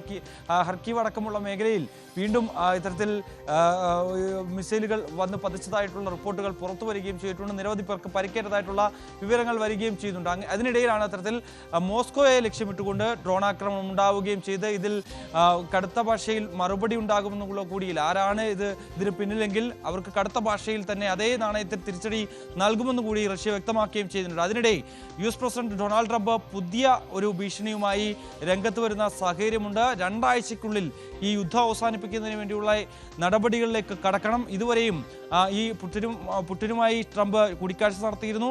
അതിനുശേഷം സെലൻസ്കിയുമായി കൂടിക്കാഴ്ച നടത്തിയിരുന്നു. പക്ഷേ ഈ കൂടിക്കാഴ്ചകൾ നടന്നതല്ലാതെ അതിൻ്റെ ഒരു 2ാം ഘട്ടത്തിലേക്കോ അല്ലെങ്കിൽ യുദ്ധം അവസാനിപ്പിക്കുന്ന ഏതെങ്കിലും തരത്തിലുള്ള ഒരു കാര്യത്തിലേക്ക് ഇതുവരെയും എത്താൻ സാധിച്ചിട്ടില്ല എന്നുള്ളതാണ് ഏറ്റവും പ്രധാനപ്പെട്ട കാര്യം. അതുകൊണ്ട് തന്നെ 2 ആഴ്ചയ്ക്കുള്ളിൽ റഷ്യ ഇതിന് ഈ രീതിയിലേക്ക് വന്നില്ല എങ്കിൽ കടുത്ത നടപടികളിലേക്ക് പോകും. അതൊരു പക്ഷേ പുടിൻ കൂടിക്കാഴ്ചയെ കുറിച്ചൊക്കെ ഈ ഡൊണാൾഡ് ട്രംപുമായുള്ള ഇരു നേതാക്കളുടെയും കൂടിക്കാഴ്ചയ്ക്ക് ശേഷം അത്തരത്തിലൊരു കൂടിക്കാഴ്ചയിലേക്കൊക്കെ എത്തും എന്നുള്ള ചില വാർത്തകളും റിപ്പോർട്ടുകളും ഒക്കെ പുറത്തു വന്ന ഒരു സാഹചര്യം ഉണ്ടായിരുന്നു. അതിനുശേഷം പലതരത്തിലുള്ള ചർച്ചകൾ അന്തർധാരയിൽ നടക്കുകയും ചെയ്യുന്നുണ്ടായിരുന്നു. അതിൻ്റെയൊക്കെ ഒരു റിസൾട്ട് എന്താണ്? ഇപ്പോൾ എങ്ങനെയാണ് ആ ചർച്ച പുരോഗമിക്കുന്നത്? ആര്യ, നിലവിലെ സാഹചര്യത്തിൽ ഈ ത്രികക്ഷി യോഗം അല്ലെങ്കിൽ അത്തരത്തിലൊരു ഉച്ചകോടി നടത്തുന്നതുമായി ബന്ധപ്പെട്ട ധാരണയായിട്ടുണ്ടെന്നുള്ളതല്ലാതെ അത് എവിടെ വെച്ച് നടത്തും അല്ലെങ്കിൽ അതിൻ്റെ ഒരു രീതിയിലുള്ള മാനദണ്ഡങ്ങൾ ചൂണ്ടിക്കാണിച്ചുകൊണ്ടുള്ള ഒരു പ്രക്രിയ തയ്യാറാക്കാൻ ഇതുവരെയും ആയിട്ടില്ല എന്നുള്ളത് തന്നെയാണ്. അതിൽ ഏറ്റവും പ്രധാനപ്പെട്ടത് ഈ മോസ്കോയിൽ വെച്ച് ചർച്ച നടത്തണമെന്ന് പുടിൻ ആവശ്യപ്പെട്ടിട്ടുണ്ടായിരുന്നു. ഈ സ്ഥലം, അതായത് എവിടെയാണ് ഈ കൂടിക്കാഴ്ചയ്ക്ക് വേദിയായി വരേണ്ടത്, അതിനെ ചൊല്ലി ചില തർക്കങ്ങൾ ഈ ഒരു ഘട്ടത്തിൽ ഇപ്പോഴും നിലനിൽക്കുന്നുണ്ട് എന്നുള്ളത് തന്നെയാണ്. അതായത് തങ്ങളെ കഴിഞ്ഞ 2.5-3 വർഷക്കാലമായി ആക്രമിച്ചുകൊണ്ടിരിക്കുന്ന ഒരു രാജ്യത്തിന്റെ തലസ്ഥാനത്തേക്ക് പോയി ചർച്ച നടത്താനാകില്ല എന്ന കടുത്ത നിലപാട് യുക്രൈൻ പ്രസിഡന്റ് സ്വീകരിക്കുന്നുണ്ട്. അതേസമയം ഹംഗറിയിൽ ഈ മധ്യസ്ഥ ചർച്ചകൾക്ക് വേദി ഒരുക്കാമെന്നുള്ള ഒരു നിർദ്ദേശമാണ് US പ്രസിഡന്റ് ഡൊണാൾഡ് ട്രംപ് മുന്നോട്ട് വെച്ചിട്ടുള്ളത്. പക്ഷേ അതിനൊന്നും ഒരു അനുകൂല നിലപാട് റഷ്യയുടെ ഭാഗത്തുനിന്ന് ഇതുവരെ വന്നിട്ടില്ല എന്നുള്ളതാണ് ഏറ്റവും പ്രധാനം. മറ്റൊന്ന്, യുക്രൈൻ ഇതിൽ ഒരു അനുകൂല നിലപാട് സ്വീകരിച്ചിട്ടുണ്ട്. ഈ യുദ്ധം അവസാനിപ്പിക്കുന്നതിന് വേണ്ടിയുള്ള ചർച്ചകൾ അത് US പ്രസിഡന്റുമായി നടത്തുന്നത് തങ്ങൾ മാത്രമാണ്. പക്ഷേ ഇക്കാര്യത്തിൽ അവസാനിപ്പിക്കാൻ താല്പര്യമില്ലാത്ത മട്ടിലാണ് റഷ്യ മുന്നോട്ട് പോകുന്നത് എന്നുള്ളൊരു ആരോപണമാണ് പ്രധാനമായും യുക്രൈൻ നടത്തുന്നത്. എന്തായാലും ഈ 2 ആഴ്ചയ്ക്കുള്ളിൽ റഷ്യ ഈ നിലപാടിലേക്ക് വന്നില്ല എങ്കിൽ കനത്ത തീരുവ അടക്കം ഏർപ്പെടുത്തുന്നതും ഒപ്പം തന്നെ അല്ലെങ്കിൽ കൂടുതൽ ഉപരോധങ്ങൾ ഏർപ്പെടുത്തുക എന്നടക്കമുള്ള കടുത്ത നടപടികളിലേക്ക് കടക്കുമെന്നുള്ളൊരു ഭീഷണിയാണ് ഇപ്പോൾ ട്രംപിന്റെ ഭാഗത്തുനിന്ന് വന്നിരിക്കുന്നത്. അതേസമയം ഇനി 3 ദിവസം കൂടി മാത്രമേ ബാക്കിയുള്ളൂ. അമേരിക്ക ഇന്ത്യക്ക് എതിരെ ചുമത്തിയിട്ടുള്ള അധിക തീരുവ ചുങ്കം പ്രാബല്യത്തിൽ വരാൻ ഓഗസ്റ്റ് 27-നാണ് അത് പ്രാബല്യത്തിൽ വരാൻ പോവുകയും ചെയ്യുന്നത്. അങ്ങനെയെങ്കിൽ 50% തുക അല്ലെങ്കിൽ 50% തീരുവ ഇന്ത്യ അധികമായി അടക്കേണ്ടി വരികയും ചെയ്യും. ഈ ഒരു സാഹചര്യത്തിൽ കഴിഞ്ഞ ദിവസം വിദേശകാര്യ മന്ത്രാലയം നിലപാട് വ്യക്തമാക്കിയിരുന്നു. അമേരിക്കൻ പ്രസിഡന്റ് ഡൊണാൾഡ് ട്രംപ് ഒരു ഏകാധിപതി പോലെയാണ് പെരുമാറുന്നത്. അവർക്ക് എന്തും ചെയ്യാം, പക്ഷേ മറ്റ് രാജ്യങ്ങൾ ഒരു നടപടി സ്വീകരിച്ചാൽ അല്ലെങ്കിൽ അവരുടെ വ്യാപാരവുമായി ബന്ധപ്പെട്ട് എന്ത് നടപടി സ്വീകരിച്ചാലും അത് തെറ്റാണ് എന്ന് വ്യാഖ്യാനിക്കുന്ന തരത്തിലുള്ള നിലപാടാണ് അമേരിക്കൻ പ്രസിഡന്റ് സ്വീകരിക്കുന്നത്. ഒപ്പം തന്നെ ഒരു പ്രധാനപ്പെട്ട ആരോപണം, റഷ്യയിൽ നിന്ന് കുറഞ്ഞ വിലയ്ക്ക് എണ്ണ വാങ്ങി അത് ശുദ്ധീകരിച്ച് മറ്റ് രാജ്യങ്ങൾക്ക് കൂടുതൽ വിലയ്ക്ക് മറിച്ചു വിൽക്കുന്നു ഇന്ത്യ എന്നുള്ള ഒരു കടുത്ത ആരോപണം അമേരിക്കൻ പ്രസിഡന്റ് ഭാഗത്തുനിന്നും ഉണ്ടായിരുന്നു. അതിനും കൃത്യമായ വിശദീകരണവും കൃത്യമായ മറുപടിയും എസ് ജയശങ്കർ നൽകുന്നുണ്ട് എന്നുള്ളത് തന്നെയാണ്. അതായത് ഈ യുക്രൈൻ യുദ്ധം അവസാനിപ്പിക്കുന്നതിന് വേണ്ടി ഒരു തരത്തിലും ഈ എണ്ണ വാങ്ങുന്നത് നിർത്തില്ല. അതേസമയം തങ്ങൾ ഈ ശുദ്ധീകരിച്ച് മറ്റ് രാജ്യങ്ങൾക്ക് മറച്ചു വിൽക്കുന്നു എന്ന് പറയുന്ന ആരോപണത്തിൽ ഞങ്ങൾ ആരെയും നിർബന്ധിക്കുന്നില്ല. തങ്ങൾ തയ്യാറാക്കുന്ന എണ്ണ വാങ്ങിക്കണമെന്ന്, അത് ആർക്കെങ്കിലും വാങ്ങിക്കാതിരിക്കാം, വാങ്ങിക്കുകയും ചെയ്യാം. അതിലൊന്നും തന്നെ ഞങ്ങൾ ഒരു തരത്തിലുമുള്ള ഇടപെടൽ നടത്തില്ല. പക്ഷേ US-ഉം മറ്റ് യൂറോപ്യൻ രാജ്യങ്ങളും സമാനമായ രീതിയിലുള്ള വ്യാപാരങ്ങൾ നടക്കുന്നുണ്ട്.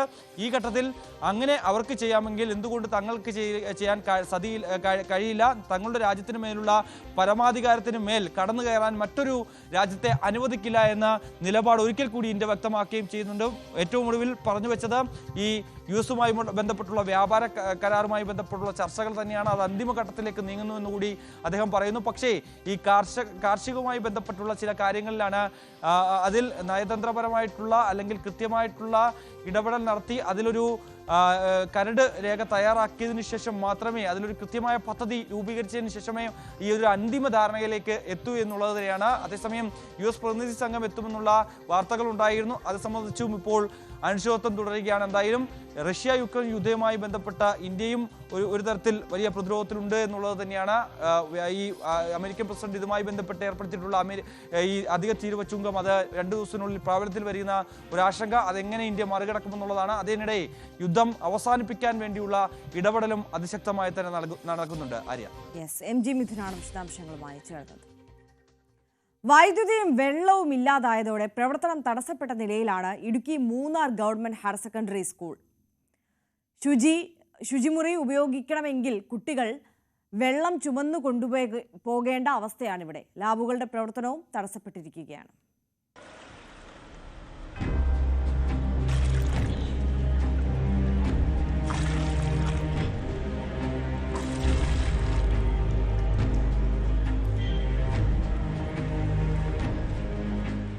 തോട്ടം മേഖലയിലെ 120 വിദ്യാർത്ഥികളാണ് മൂന്നാർ ഗവൺമെന്റ് ഹയർ സെക്കൻഡറി സ്കൂളിൽ പഠിക്കുന്നത്. 2020-ൽ പുതിയ കെട്ടിടവും നിർമ്മിച്ചു.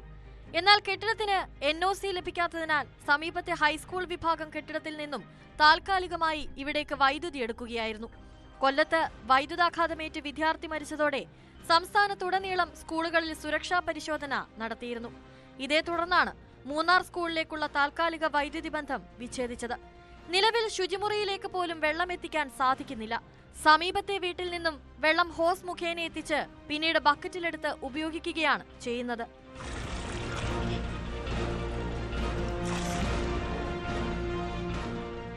ഇപ്പോൾ 2-3 ആഴ്ചയായിട്ട് ഞങ്ങൾ ഇതിന് ടീച്ചർമാരായാലും ആരായാലും ഇതിനു വേണ്ടി തന്നെ കുറേ നാളിരുന്ന് നടക്കുന്നുണ്ട്.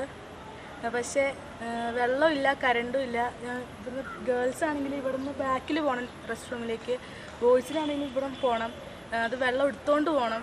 ഭയങ്കര കഷ്ടപ്പാടാണ്. കെട്ടിടത്തിന് NOC ലഭിക്കുന്നതിനുള്ള രേഖകൾ സ്കൂൾ അധികൃതർ സമർപ്പിച്ചിട്ടുണ്ടെങ്കിലും ഇതുവരെയും നടപടിയുണ്ടായിട്ടില്ല. நிலவில் ஸ்கூல்ல விவித லாபுகளோட பிரவர்த்தனவும் தடசப்பட்டிട്ടുണ്ട്. டீச்சர்ஸும் சரி ஸ்டூடெண்ட்ஸும் சரி ரொம்ப கஷ்டப்படுறோம். வாஷ்ரூம் ஃபெசிலிட்டில இருந்து எங்களுக்கு ப்ரொஜெக்டர் யூஸ் பண்ண முடியாது. அதே மாதிரி நிறைய பிரச்சனைகள் இருக்கு நம்ம ஸ்கூல்லே. இப்போ பார்த்தோம்னா எங்களுக்கு ப்ராப்பரான ஒரு லேப் ஃபெசிலிட்டி இல்ல. படிக்கிறதுக்கு ஒரு அட்மாஸ்பியர் வந்து எங்களுக்கு வந்து சுத்தமா கிடைக்கிற மாதிரியே இல்ல. கீழ போய் பார்த்தோம்னா நிறைய ஸ்கூல்கள்ல நல்ல நல்ல அட்மாஸ்பியர் அந்த மாதிரிலாம் வச்சு படிக்கிறாங்க. ஆனா நாங்க மட்டும் தான் இப்படி அட்மாஸ்பியர் ரொம்ப கம்மியா இருக்கக்கூடிய ஒரு ஸ்கூல்ல படிக்கிறோம். பேசிக் வாஷ்ரூம் ஃபெசிலிட்டிக்குள்ள இல்லாம நாங்க ரொம்ப கஷ்டப்படுறோம். அதுக்கு வந்து எஃபர்ட்ஸ் வந்து எடுக்கலனா நாங்க கண்டிப்பா സ്കൂൾക്കാരங்க எல்லாரும் சேர்ந்து സമരം பண்ணுவோம். വൈദ്യുതി ബന്ധം പുനഃസ്ഥാപിക്കാൻ ഉടൻ നടപടി സ്വീകരിച്ചില്ലെങ്കിൽ സമരം നടത്താനാണ് വിദ്യാർത്ഥികളുടെയും PTA-യുടെയും തീരുമാനം. ന്യൂസ് 18 ഇടുക്കി. ഇടുക്കി ചിന്നക്കനാലിൽ ലൈഫ് ഭവന പദ്ധതി പ്രതിസന്ധിയിൽ. ഭൂമിക്ക് റവന്യൂ വകുപ്പിന്റെ NOC വേണമെന്ന നിലപാടാണ് പ്രതിസന്ധിയാക്കുന്നത്. ഉണ്ടായിരുന്ന വീട് പൊളിച്ചു നീക്കിയവർ താൽക്കാലിക ഷെഡിൽ കഴിയേണ്ട അവസ്ഥയിലാണിപ്പോൾ. അടച്ചുറപ്പുള്ള വീടെന്ന സ്വപ്നം സാക്ഷാത്കരിക്കപ്പെടുമെന്ന പ്രതീക്ഷയിലാണ് വൃദ്ധ ദമ്പതികളായ സെൽവറാണിയും പാണ്ടിയും ഉണ്ടായിരുന്ന കൂര പൊളിച്ചുമാറ്റി ഷെഡിലേക്ക് താമസം മാറ്റിയത്. ലൈഫ് ഭവന പദ്ധതിയിൽ അനുവദിച്ച വീടിന്റെ നിർമ്മാണവും ആരംഭിച്ചു. എന്നാൽ പണം ലഭിക്കാതെ വന്നതോടെ ഇവർ ദുരിതത്തിലായി. വീടൊക്കെ മൊത്തം അത് മണ്ണ് കെട്ട വെച്ച് പണിത വീടാ. പണ്ട് 10-30 ദിവസത്തിന് മുന്നുള്ള വീടാ. അപ്പൊ അത് പണിതുകൊണ്ട് മൊത്തം വീട്ടിലാണെങ്കിൽ മിറ്റം പുറത്തെങ്ങനെ കിടക്കുന്നു അതുപോലെ അകത്ത് കിടന്ന്. അപ്പൊ ഒരു ലോൺ തരാന്ന് പറഞ്ഞ് കൊല്ല വീടും പൊളിച്ച് കളഞ്ഞ് മൊത്തം. ഇപ്പൊ ഈ സെഡ് വെച്ചാൽ താമസിക്കണേ ഞങ്ങള്. അതിപ്പോ ലോൺ തരികയല്ലെന്നാ പറയണേ. എന്താ ലോൺ തരികയെന്ന് പറയാൻ കാരണം? അത് നെടുങ്കുളത്തിന്ന് പൊസിഷൻ മേടിച്ചാലേ കിട്ടുള്ളൂ എന്ന് അവര്. ഞാൻ ഇന്നലെ പഞ്ചായത്തിൽ പോയായിരുന്നു. പോയപ്പോ പറഞ്ഞു അത് നിങ്ങൾക്ക് പൊസിഷൻ ഉണ്ടെങ്കിലേ കിട്ടുള്ളൂ, അല്ലെങ്കിൽ തരാൻ പറ്റിയല്ല എന്ന് പറഞ്ഞു. പട്ടയമില്ലാത്ത ഭൂമിയാ? പട്ടയമില്ലാത്ത ഇവ ആർക്കും പട്ടയമില്ല. സ്ഥിര താമസക്കാർക്ക് ലൈഫിൽ വീട് അനുവദിക്കുന്നുണ്ടെങ്കിലും ചിന്നക്കനാലിൽ കൈവശ ഭൂമിയിൽ വീട് നിർമ്മിക്കുന്നതിന് റവന്യൂ വകുപ്പിന്റെ NOC വീണ്ടും നിർബന്ധമാക്കിയതാണ് പ്രതിസന്ധിക്ക് കാരണം. സെൽവറാണിയെയും പാണ്ടിയെയും പോലെ നിരവധി കുടുംബങ്ങളാണ് ചിന്നക്കനാലിൽ പ്രതിസന്ധി നേരിടുന്നത്. പാണ്ടിക്ക് കാഴ്ചപരിമിതിയുണ്ട്. സമീപത്തെ ഏലത്തോട്ടത്തിൽ ജോലിക്ക് പോകുന്നതാണ് ഇവരുടെ ഏക വരുമാനം. അതുകൊണ്ടുതന്നെ സ്വന്തമായി വീട് നിർമ്മാണം പൂർത്തിയാക്കാൻ ഇവർക്ക് സാധിക്കുകയുമില്ല. ഒന്നാമത് കെട്ടിയവന് കാഴ്ചയില്ലാത്ത ആളാ. ഈ കാഴ്ചയില്ലാത്ത ആളുകൊണ്ട് ഈ കാറ്റും മഴയത്തും കിടന്നിട്ട് ഒരു ദിവസം കാറ്റ് പൊക്കി ഒരു രാത്രി 1 മണിയായപ്പോൾ അന്ന് കറണ്ടും ഇല്ലായിരുന്നു. അന്ന് ഞാൻ പെട്ട അവസ്ഥ എനിക്ക് അറിയത്തുള്ളൂ, എനിക്ക് ദൈവത്തിനെ അറിയത്തുള്ളൂ. ഞങ്ങൾ ഇങ്ങനെ കിടന്ന് കഷ്ടപ്പെടുക. മൊത്തം ചോർന്നുണ്ട്. ഇടാനും കാറ്റെടുത്ത് തൂക്കിയിട്ടാലും ഇടാൻ ആളില്ല. ഈ കാഴ്ചയില്ലാത്ത ആളെ വെച്ചിട്ട് ഞാൻ എന്താ ചെയ്യും? ലൈഫിൽ അനുവദിച്ച വീട് ആദ്യഘട്ട നിർമ്മാണവും കഴിഞ്ഞ് സ്മാരകമായി മാറുന്ന കാഴ്ചയാണ് നിലവിലുള്ളത്. ന്യൂസ് 18 ഇടുക്കി. തടവിലായാൽ പദവി നഷ്ടമാകുന്ന ബിൽ പരിഗണിക്കുന്ന JPCയോട് സഹകരിക്കണമോ എന്ന കാര്യത്തിൽ ഇന്ത്യ സഖ്യത്തിൽ അഭിപ്രായ വ്യത്യാസം. സഹകരിക്കില്ലെന്നാണ് തൃണമൂലിന്റെയും സമാജ്വാദി പാർട്ടിയുടെയും നിലപാട്. എന്നാൽ സഹകരിച്ചില്ലെങ്കിൽ വിയോജിപ്പ് അറിയിക്കാൻ വേദി ഇല്ലാതാകുമെന്നാണ് അഭിപ്രായമാണ് കോൺഗ്രസിനും ഇടതു പാർട്ടികൾക്കും. രാകേഷ് കൂടുതൽ വിവരങ്ങളുമായി ചേരുകയാണ്. വിശദാംശങ്ങൾ എങ്ങനെയാണ്? സഭാ സമ്മേളനത്തിന്റെ അവസാന ദിനങ്ങളിലാണ് 130ാം ഭരണഘടനാ ഭേദഗതി ബിൽ സഭയിൽ കൊണ്ടുവന്നത്. അത് വലിയ പ്രതിഷേധങ്ങൾക്ക് ഇടയാക്കിയിരുന്നു. പ്രത്യേകിച്ച് അധികാര സ്ഥാനത്തിരിക്കുന്നവർ, അത് പ്രധാനമന്ത്രിയാകട്ടെ മുഖ്യമന്ത്രിമാരാകട്ടെ, അവർ 30 ദിവസത്തിനകം തടവിൽ കഴിഞ്ഞാൽ പദവി ഒഴിയണം എന്ന നിർദ്ദേശമടക്കമുള്ള വിവാദ ഭേദഗതിയാണ് കേന്ദ്ര സർക്കാർ അന്ന് കൊണ്ടുവന്നത്. ഇത് വലിയ തോതിൽ പ്രതിപക്ഷ പ്രതിഷേധത്തിന് അന്ന് തന്നെ ഇടയാക്കിയിരുന്നു. സർക്കാർ ഇക്കാര്യത്തിൽ നൽകുന്ന വിശദീകരണം അഴിമതി വിമുക്തമാക്കുക ഭരണ സംവിധാനങ്ങളെ എന്നാണ് സർക്കാർ പറഞ്ഞിരുന്നത്. പക്ഷേ പ്രതിപക്ഷം ചൂണ്ടിക്കാണിക്കുന്ന പ്രധാനപ്പെട്ട കാര്യം അതിൽ ചില ഒഴിക്കുന്നുണ്ട് സർക്കാരിൻ്റെ രാഷ്ട്രീയം എന്ന വാദമാണ് പ്രതിപക്ഷം ചൂണ്ടിക്കാണിക്കുന്നത്. കാരണം പ്രതിപക്ഷ നേതാക്കളെ വേട്ടയാടുന്നു. പ്രത്യേകിച്ച് 2014 ശേഷം എടുത്തു കഴിഞ്ഞാൽ പ്രതിപക്ഷ നേതാക്കളെ തെരഞ്ഞുപിടിച്ച് വേട്ടയാടുന്നു എന്ന് നേരത്തെ തന്നെ പ്രതിപക്ഷം ചൂണ്ടിക്കാണിക്കുന്നതാണ്. കഴിഞ്ഞൊരു 10 വർഷം എടുത്തു നോക്കുകയാണെങ്കിൽ പല കേസുകളിലായി അറസ്റ്റിലായിട്ടുള്ളവരെല്ലാം തന്നെ പ്രതിപക്ഷ നേതാക്കളാണ്. അപ്പോൾ ഇത് ദുരുപയോഗം ചെയ്യലാണ് കേന്ദ്ര സർക്കാർ എന്ന വാദമാണ് പ്രതിപക്ഷം ചൂണ്ടിക്കാണിച്ചിരുന്നത്. ഏതായാലും അത് പിന്നീട് JPCക്ക് വിട്ടു. JPC ആണ് ഇക്കാര്യം പരിഗണിച്ച് വേണ്ട നടപടികൾ സ്വീകരിക്കേണ്ടത്, ഭേദഗതി അടക്കമുള്ള നിർദ്ദേശങ്ങളും തീരുമാനിക്കേണ്ടത്. ഏതായാലും 31 അംഗ JPCയിൽ 21 പേർ ലോക്സഭാംഗങ്ങളാണ്, 10 പേർ രാജ്യസഭയിൽ നിന്നും അംഗങ്ങളാകും. ഏതായാലും ഇതിനോട് സഹകരിക്കേണ്ടതില്ല നിലപാടിലേക്ക് പ്രതിപക്ഷത്തെ 2 പ്രധാനപ്പെട്ട കക്ഷികളായ തൃണമൂൽ കോൺഗ്രസും സമാജ്വാദി പാർട്ടിയും ഇപ്പോൾ എത്തിച്ചേർന്നിരിക്കുകയാണ്. തൃണമൂൽ ഔദ്യോഗികമായി തന്നെ ഇക്കാര്യത്തിൽ പ്രതികരിച്ചിരിക്കുന്നു. കാരണം പാർട്ടിയുടെ നിലപാട് നേരത്തെ ബില്ല് വന്ന ഘട്ടത്തിൽ തന്നെ അറിയിച്ചതാണ്. മാത്രവുമല്ല ഈ വിഷയത്തിൽ JPC എന്ന് പറയുന്നത് വെറും പ്രഹസനം മാത്രമാണെന്നാണ് ഡെറിക് ഒബ്രൈൻ ചൂണ്ടിക്കാണിക്കുന്നത്. കാരണം 2014 ശേഷം JPCയിൽ സർക്കാർ തന്നെ ഇടപെടുന്നു, സർക്കാർ കൃത്രിമം കാണിക്കുന്നു, സർക്കാരിന് അനുകൂലമായ നിലപാട് സ്വീകരിക്കുന്നു എന്ന വാദമാണ് തൃണമൂൽ കോൺഗ്രസ് ഇക്കാര്യത്തിൽ സൂചിപ്പിക്കുന്നത്. സമാജ്വാദി പാർട്ടിക്കും സമാനമായ നിലപാടാണ്.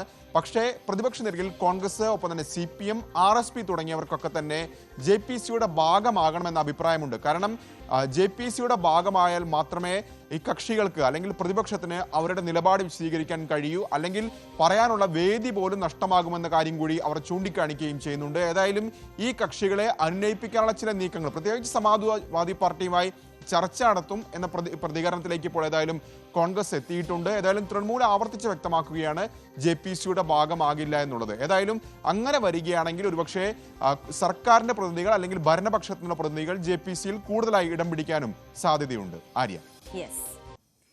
രാഗേഷാണ് വിശദാംശങ്ങൾ നൽകിയത്. കണ്ണൂർ കാങ്കോൽ ആലപ്പടമ്പ ഗ്രാമപഞ്ചായത്തിൽ പുതിയ കളിക്കളം ഒരുങ്ങുന്നു. ചെറുപ്പാറ രക്തസാക്ഷി സ്മാരക കലാകായിക സമിതിയാണ് കളിസ്ഥലം നിർമ്മിക്കുന്നതിനായി മുൻകൈയെടുക്കുന്നത്. കായിക ഭൂപടത്തിലേക്ക് ചേക്കേറുകയാണ് കണ്ണൂരിലെ ചെറുപ്പാറ എന്ന ഗ്രാമം. ജനകീയ കൂട്ടായ്മയിൽ പ്രദേശത്ത് കളിസ്ഥലം തയ്യാറാവുകയാണ്. പ്രദേശത്ത് മൈതാനമില്ല എന്നത് കായിക പ്രേമികളെ സംബന്ധിച്ചിടത്തോളം വലിയ പ്രയാസമുള്ള കാര്യമായിരുന്നു. കായിക വിനോദങ്ങളിൽ ഏർപ്പെടാനും വ്യായാമത്തിനും മറ്റുമായി പരിസര പ്രദേശങ്ങളെയാണ് ഇവർ ആശ്രയിച്ചിരുന്നത്. ആ സാഹചര്യം ഇന്ന് മാറുകയാണ്. രക്തസാക്ഷി സ്മാരക കലാകായിക സമിതി നിരവധി കലാകായിക സാംസ്കാരിക പരിപാടികൾ ഏറ്റെടുത്ത് പ്രവർത്തിക്കുന്നുണ്ട്. ഓൾ കേരള വോളിബോൾ ഉൾപ്പെടെയുള്ള വിവിധ മത്സരങ്ങളും ക്ലബിന്റെ നേതൃത്വത്തിൽ സംഘടിപ്പിച്ചിട്ടുണ്ട്. പാർട്ടിയുടെ നിയന്ത്രണത്തിലുള്ള പാർട്ടിയുടെ സ്ഥലത്ത് മൈതാനം ഉണ്ടാക്കാൻ വേണ്ടി പാർട്ടിയുടെ അനുമതി നൽകുകയും അതിൻ്റെ അടിസ്ഥാനത്തിൽ നാട്ടുകാരുടെ എല്ലാം സഹകരണത്തോടുകൂടി ഒരു വലിയ മൈതാനം ഈ ചെറുപ്പാറയിൽ ഉണ്ടാക്കാൻ വേണ്ടി ജനകീയ കൂട്ടായ്മയിൽ ഉണ്ടാക്കാൻ വേണ്ടി നമ്മൾ ഇതിൻ്റെ പ്രവർത്തനം ആരംഭിച്ചിരിക്കുകയാണ്. നമ്മൾ ആ പ്രവർത്തനമായി മുന്നോട്ട് പോകുമ്പോൾ ജനങ്ങളാകെ ഇതിൻ്റെ ഭാഗമായി ചേരുകയും നല്ല പിന്തുണ നമുക്ക് ലഭിക്കുകയും ചെയ്തുകൊണ്ടിരിക്കുകയാണ്. ഒരു കായിക മൈതാനം ഈ നാടിൻ്റെ ആവശ്യമാണെന്ന തിരിച്ചറിവ് പൊതുവെ ജനങ്ങൾക്കും നാട്ടുകാർക്കുമെല്ലാം ഉണ്ടാകുകയും എല്ലാം ചെയ്തുകൊണ്ടിരിക്കുകയാണ്. ഗ്രൗണ്ട് നിർമ്മാണ ഫണ്ട് സമാഹരണം വലിയ ജനകീയ പങ്കാളിത്തത്തോടെയാണ് നടത്തിയത്. ചിരകാല അഭിലാഷം പൂവണിയുന്നതിന്റെ സന്തോഷത്തിലാണ് ഈ നാട്. ന്യൂസ് 18 കണ്ണൂർ. അടിമാലിയിലെ സർക്കാർ ഓഫീസുകൾക്കായി പ്രത്യേക സമുച്ചയം നിർമ്മിക്കുമെന്ന് പ്രഖ്യാപനമുണ്ടായെങ്കിലും അത് നടപ്പായില്ല. സർക്കാർ ഓഫീസുകൾ പലതും വാടക കെട്ടിടങ്ങളിൽ ഉൾപ്പെടെ പലയിടങ്ങളിലായാണ് പ്രവർത്തിക്കുന്നത്. പൊതുജനങ്ങൾക്കിത് വലിയ ബുദ്ധിമുട്ടുണ്ടാക്കുന്നുവെന്നും ഓഫീസ് സമുച്ചയം നിർമ്മിക്കാൻ അധികൃതർ ഇടപെടണമെന്നും ആവശ്യം ശക്തമാണ്. അടിമാലി കേന്ദ്രീകരിച്ചുള്ള സർക്കാർ ഓഫീസുകൾ പലതും ടൗണിന്റെ വിവിധ ഭാഗങ്ങളിലാണ് പ്രവർത്തിക്കുന്നത്. ഇവയിൽ പലതും സ്വന്തമായി കെട്ടിടങ്ങളില്ലാതെ വൻ തുക നൽകി കാലങ്ങളായി വാടക നൽകിയാണ് പ്രവർത്തിക്കുന്നത്. ഓഫീസുകൾക്കായി പ്രത്യേക കെട്ടിട സമുച്ചയം നിർമ്മിക്കുമെന്ന് റവന്യൂ അധികൃതരും മുൻപ് ജനപ്രതിനിധികളുമൊക്കെ തന്നെ പ്രഖ്യാപിച്ചിരുന്നു. ഇതു സംബന്ധിച്ച് സ്ഥലമെടുപ്പിനുള്ള കൂടിയാലോചനകളും നടന്നിരുന്നു. എന്നാൽ പിന്നീട് നടപടികൾ ഇഴഞ്ഞു നീങ്ങുകയാണ്. Excise range office, narcotic office, motor വാഹന വകുപ്പ് ഓഫീസ് തുടങ്ങി പല സ്ഥാപനങ്ങളും ടൗണിന്റെ വിവിധ ഭാഗങ്ങളിലാണ് ഉള്ളത്. അടിമാലിയിൽ ഒരു സിവിൽ സ്റ്റേഷൻ വേണമെന്ന ആവശ്യം വളരെ കാലങ്ങളുടെ ആവശ്യമാണ്. നമുക്കറിയാം അടിമാലി മേഖലയിലെ സർക്കാർ സ്ഥാപനങ്ങൾ അവിടെ എവിടെയും ചിഹ്നിച്ചത് കാംകോപ്പടിയിലും അടിമാലി ടൗണിലും അവിടെ എവിടെയും ചിഹ്നിച്ചതയാണ് ഈ ഓഫീസുകളുള്ളത്. ഈ ഓഫീസുകളെല്ലാം ഭാരിച്ച വാടകകൾ നൽകിയാണ് പ്രവർത്തിക്കുന്നത്. അപ്പോൾ അത് കാരണം അടിമാലിയിൽ പല ഭരണാധികാരികളും പലപ്പോഴും ഇപ്പോൾ ഒരു നാളെ വരും എന്ന് പറയുന്ന സിവിൽ സ്റ്റേഷൻ അടിമാലിയിലെ ജനങ്ങൾക്ക് ബുദ്ധിമുട്ടില്ലാതെ സർക്കാർ ഓഫീസിൽ ആദിവാസി കുടി ഉൾപ്പെടെയുള്ള മേഖലയിൽ നിന്ന് വരുന്നവർക്ക് ഒരു കുടക്കീഴിൽ തന്നെ സർക്കാർ ഓഫീസുകളുണ്ടെങ്കിൽ ജനങ്ങൾക്ക് അത് ഉപകാരപ്രദമായിരിക്കും. സിവിൽ സ്റ്റേഷൻ എന്നുള്ള യാഥാർത്ഥ്യമാകാനുള്ള നടപടി സ്വീകരിക്കേണ്ടതാണ്. പട്ടികവർഗ സങ്കേതങ്ങളിൽ നിന്നുൾപ്പെടെ വിദൂര മേഖലകളിൽ നിന്നും വിവിധ ആവശ്യങ്ങൾക്കായി നിരവധി ആളുകളാണ് ഓരോ ദിവസവും ടൗണിലേക്ക് എത്തുന്നത്. സ്വന്തമായി വാഹനമില്ലാത്ത സാധാരണക്കാർക്ക് ഒരു ഓഫീസിൽ നിന്നും മറ്റൊരിടത്തേക്ക് പോകാൻ ഓട്ടോറിക്ഷകളെ ആശ്രയിക്കണം. ഇത്തരം ഭാരിച്ച ചെലവുകൾക്ക് പണമില്ലാതെ പല നിർധന കുടുംബങ്ങളും പ്രതിസന്ധി നേരിടുന്നുണ്ട്. അടിമാലിയിൽ revenue tower, mini civil station എന്നിങ്ങനെ പല പ്രഖ്യാപനങ്ങളും മുൻപുണ്ടായി. അധികൃതരുടെ കാര്യക്ഷമമായ ഇടപെടൽ ഉണ്ടാവാത്തതിനാലാണ് പദ്ധതികൾ മുടങ്ങിയത്. ജനങ്ങളുടെ അഭ്യർത്ഥന പരിഗണിച്ച് അടിമാലിയിൽ സർക്കാർ ഓഫീസുകൾക്കായി പ്രത്യേക കെട്ടിട സമുച്ചയം നിർമ്മിക്കാൻ ജനപ്രതിനിധികളുടെ ഇടപെടൽ ഉണ്ടാവണമെന്നാണ് നാട്ടുകാരുടെ ആവശ്യം. ന്യൂസ് 18 അടിമാലി.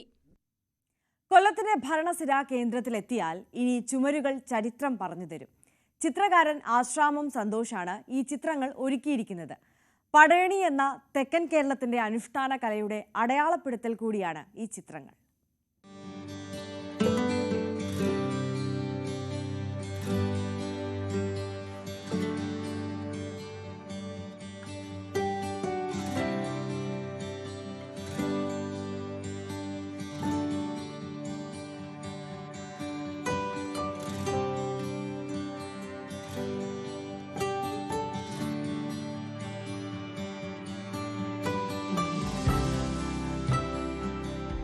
മുമ്പ് ഇവിടെ ഇങ്ങനെയായിരുന്നില്ല.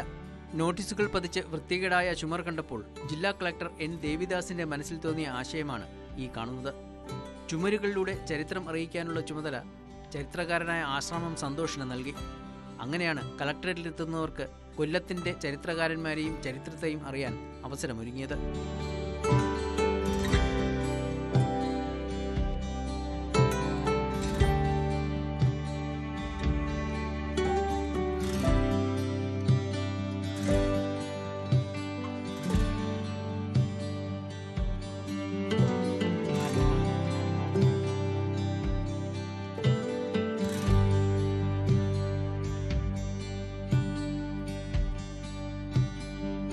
വടക്കൻ കേരളത്തിന് പ്രിയം തെയ്യങ്ങളാണെങ്കിൽ തെക്കൻ കേരളത്തിൽ അത് പടയണിയാണ്.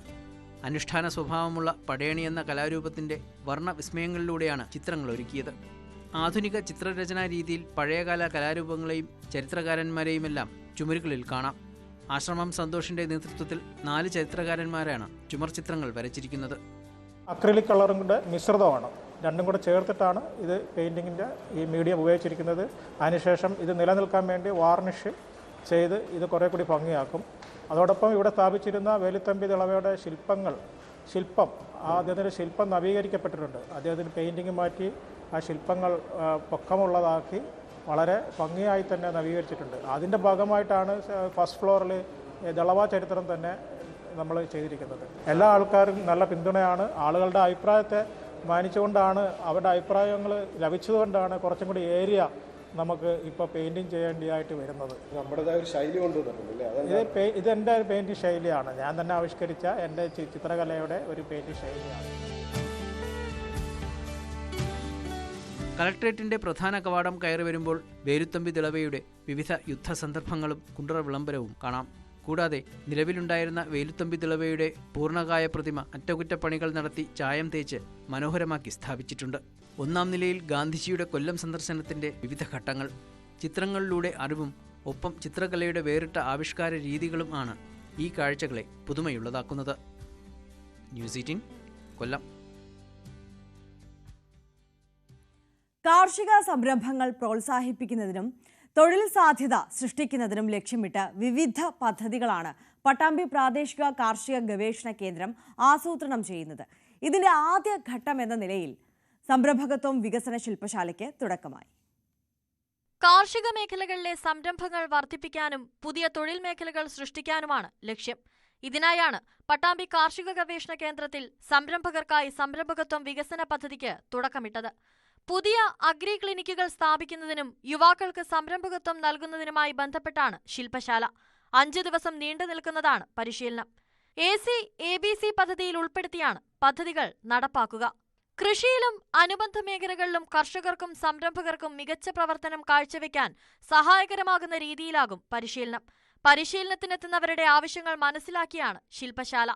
കർഷകർക്ക് സഹായകമാകുന്ന വിവിധ പദ്ധതികളെയും ശില്പശാലയിൽ പരിചയപ്പെടുത്തി. കൃഷിയിൽ നിന്നുള്ള മൂല്യവർദ്ധിത ഉൽപ്പന്ന നിർമ്മാണം, ചെറുധാന്യങ്ങൾ കൊണ്ട് പോഷകോൽപ്പന്നങ്ങൾ തയ്യാറാക്കൽ, വിൽപ്പന, വരുമാനം, സാമ്പത്തിക സുരക്ഷ എന്നിവയും പരിശീലനത്തിൽ ഉൾപ്പെടും. ന്യൂസ് 18 പാലക്കാട്. നിയമസഹായം തേടിയ യുവതിയോട് അപമര്യാദയായി പെരുമാറിയെന്ന പരാതിയിൽ അന്വേഷണം നേരിടുന്ന ചവറ കുടുംബ കോടതി മുൻ ജഡ്ജി വി ഉദയകുമാറിനെതിരെ അഭിഭാഷകർ. ജഡ്ജിനെ ചുമതലകളിൽ നിന്ന് മാറ്റി നിർത്തി അന്വേഷണം നടത്തണമെന്ന് അഭിഭാഷക പരിഷത്ത് ആവശ്യപ്പെട്ടു. സ്ഥലം മാറ്റത്തിൽ ഒതുക്കിയുള്ള അന്വേഷണം ശരിയായ നടപടിയല്ല. മറ്റൊരു കോടതിയിൽ തുടരാൻ അനുവദിക്കുന്നത് സ്വാധീനങ്ങൾക്ക് അവസരം നൽകുമെന്നും അഭിഭാഷക പരിഷത്ത് പ്രതികരിച്ചു. എസ് വിനീഷ് കൂടുതൽ വിവരങ്ങളുമായി ചേരുകയാണ്. വിനീഷ്, ഈ ജഡ്ജിക്കെതിരെ യുവതികളുടെ ഈ കോടതിയിൽ നിയമ നടപടിയുമായി ബന്ധപ്പെട്ട് ഈ ഡിവോഴ്സുമായിട്ടൊക്കെ ബന്ധപ്പെട്ട് എത്തിയിട്ടുള്ള യുവതികളുടെ പരാതിയെ തുടർന്നാണ് സ്ഥലം മാറ്റിയത് ഈ ജഡ്ജിയെ. ഈ അഭിഭാഷക പരിഷത്തും ഇപ്പോൾ ഈ ജഡ്ജിക്ക് എതിരെ വരുന്ന ഒരു സാഹചര്യമാണോ? എങ്ങനെയാണ് വിശദാംശങ്ങൾ? കഴിഞ്ഞ ദിവസമായിരുന്നു 19-ാം തീയതിയാണ് ഇത്തരത്തിലുള്ള ഒരു സംഭവം പരാതി ഉണ്ടായത്. തുടർന്ന് 20-ാം തീയതി അന്വേഷണ വിധേയമായി നടപടിയിലേക്ക് നീങ്ങുന്ന സാഹചര്യത്തിലേക്ക് എത്തി. ഈ സംഭവത്തിൽ മുൻ ജഡ്ജി കുടുംബ കോടതി ജഡ്ജിയായ വി ഉദയകുമാറിനെ മറ്റൊരു കോടതിയിലേക്ക് സ്ഥലം മാറ്റിയ സാഹചര്യം ഉണ്ടായിരുന്ന MA സിറ്റി കോടതിയിലേക്കാണ് സ്ഥലം മാറ്റിയത്. ഇതുമായി ബന്ധപ്പെട്ട് തന്നെ ഈ അഭിഭാഷകരുടെ ഇടയിൽ വലിയ രീതിയിലുള്ള ഒരു പ്രതിഷേധമുണ്ടായിരുന്നു. അതായത് ഈ ഉദയകുമാറിന് ജഡ്ജിക്കെതിരെ മുൻപും സമാനമായ രീതിയിൽ ലൈംഗിക പരാതികൾ ഉയർന്നിരുന്നു. ഇതുമായി ബന്ധപ്പെട്ട് ഇയാളെ അന്വേഷണ വിധേയമായി സസ്പെൻഡ് ചെയ്യണം എന്നുള്ള വലിയൊരു ആവശ്യം ഉയർന്നു വരുന്നുണ്ട്. ഈ അഭിഭാഷക പരിഷത്തും ഇപ്പോൾ രംഗത്ത് വന്നിട്ടുണ്ട്. നിലവിൽ സർവീസിൽ തുടർന്നുകൊണ്ട് സ്വാധീനം ഉപയോഗിച്ചുകൊണ്ട് ഈ അന്വേഷണത്തെ അട്ടിമറിക്കാൻ ുള്ള സാധ്യതയുണ്ട് എന്നാണ് ഈ അഭിഭാഷകർ പറയുന്നത്. ഇതുമായി ബന്ധപ്പെട്ട് തന്നെ ഈ അഭിഭാഷക അസോസിയേഷനും രംഗത്ത് വന്നിട്ടുണ്ട്. ജഡ്ജിയെ സസ്പെൻഡ് ചെയ്യണം എന്നുള്ള ഒരു ആവശ്യമാണ് ഉയർന്നു വന്നിരിക്കുന്നത്. ഈ സംഭവത്തിൽ ഹൈക്കോടതിയിൽ ഇതിൽ അന്വേഷണ കമ്മീഷൻ വരെ നിയോഗിച്ച സാഹചര്യമുണ്ട്. എന്തായാലും ഇപ്പോൾ ജഡ്ജി ഇപ്പോൾ അവധിയിലാണ്. ഇനി സിറ്റിംഗിനായിട്ട് എത്തുകയാണെങ്കിൽ വലിയ രീതിയിലുള്ള പ്രതിഷേധത്തിലേക്ക് നീങ്ങാനുള്ള സാധ്യത നിലനിൽക്കുന്നുണ്ട്. ഇതുമായി ബന്ധപ്പെട്ട് നിയമ നടപടിയുമായിട്ട് തന്നെ മുന്നോട്ട് പോകാൻ തന്നെയാണ് ഇര തീരുമാനിച്ചിരിക്കുന്നത്. വിനീഷാണ് വിശദാംശങ്ങൾ നൽകിയത്. ഇനി രാവിലെയിൽ സ്പെഷ്യൽ ഡേ സെഗ്മെന്റിലേക്കാണ് നമ്മൾ കടക്കാൻ പോകുന്നത്. കോട്ടയം സ്വദേശി അൽമിയ ബഷീറിന്റെ ജന്മദിനമാണിന്ന്. സുഹൃത്ത് അബിയാണ് ജന്മദിന ആശംസകൾ അറിയിക്കുന്നത്. അൽമിയയ്ക്ക് ന്യൂസ് 18 കുടുംബത്തിന്റെ എല്ലാവിധ ആശംസകളും അറിയിക്കുകയാണ്. A very happy birthday. Thrissur Maruthancode സ്വദേശികളായ ശിവൻ ഗോപിക ദമ്പതികളുടെ മകൻ റാണവ് ശിവയുടെ 2ാം പിറന്നാളാണിന്ന്. അപ്പോൾ റാണവ് മോന് എല്ലാവിധ ആശംസകളും അറിയിക്കുകയാണ് ന്യൂസ് 18 കേരളവും. വെരി ഹാപ്പി ബർത്ത്ഡേ മോനെ. അപ്പോൾ നമ്മുടെ രാവിലെയുടെ സമയം ഇവിടെ അവസാനിക്കുകയാണ്. എല്ലാ പ്രിയപ്പെട്ട പ്രേക്ഷകർക്കും ഒരിക്കൽ കൂടി ഒരു നല്ല ദിവസം ആശംസിക്കുന്നു. ഇനി ഇടവേളയ്ക്ക് ശേഷം കുറ്റകൃത്യങ്ങളുടെ ലോകത്തെ വാർത്തകൾ കാണാം. പോലീസ് പെട്രോളിൽ ടോം കുര്യാക്കോസ് ചേരും.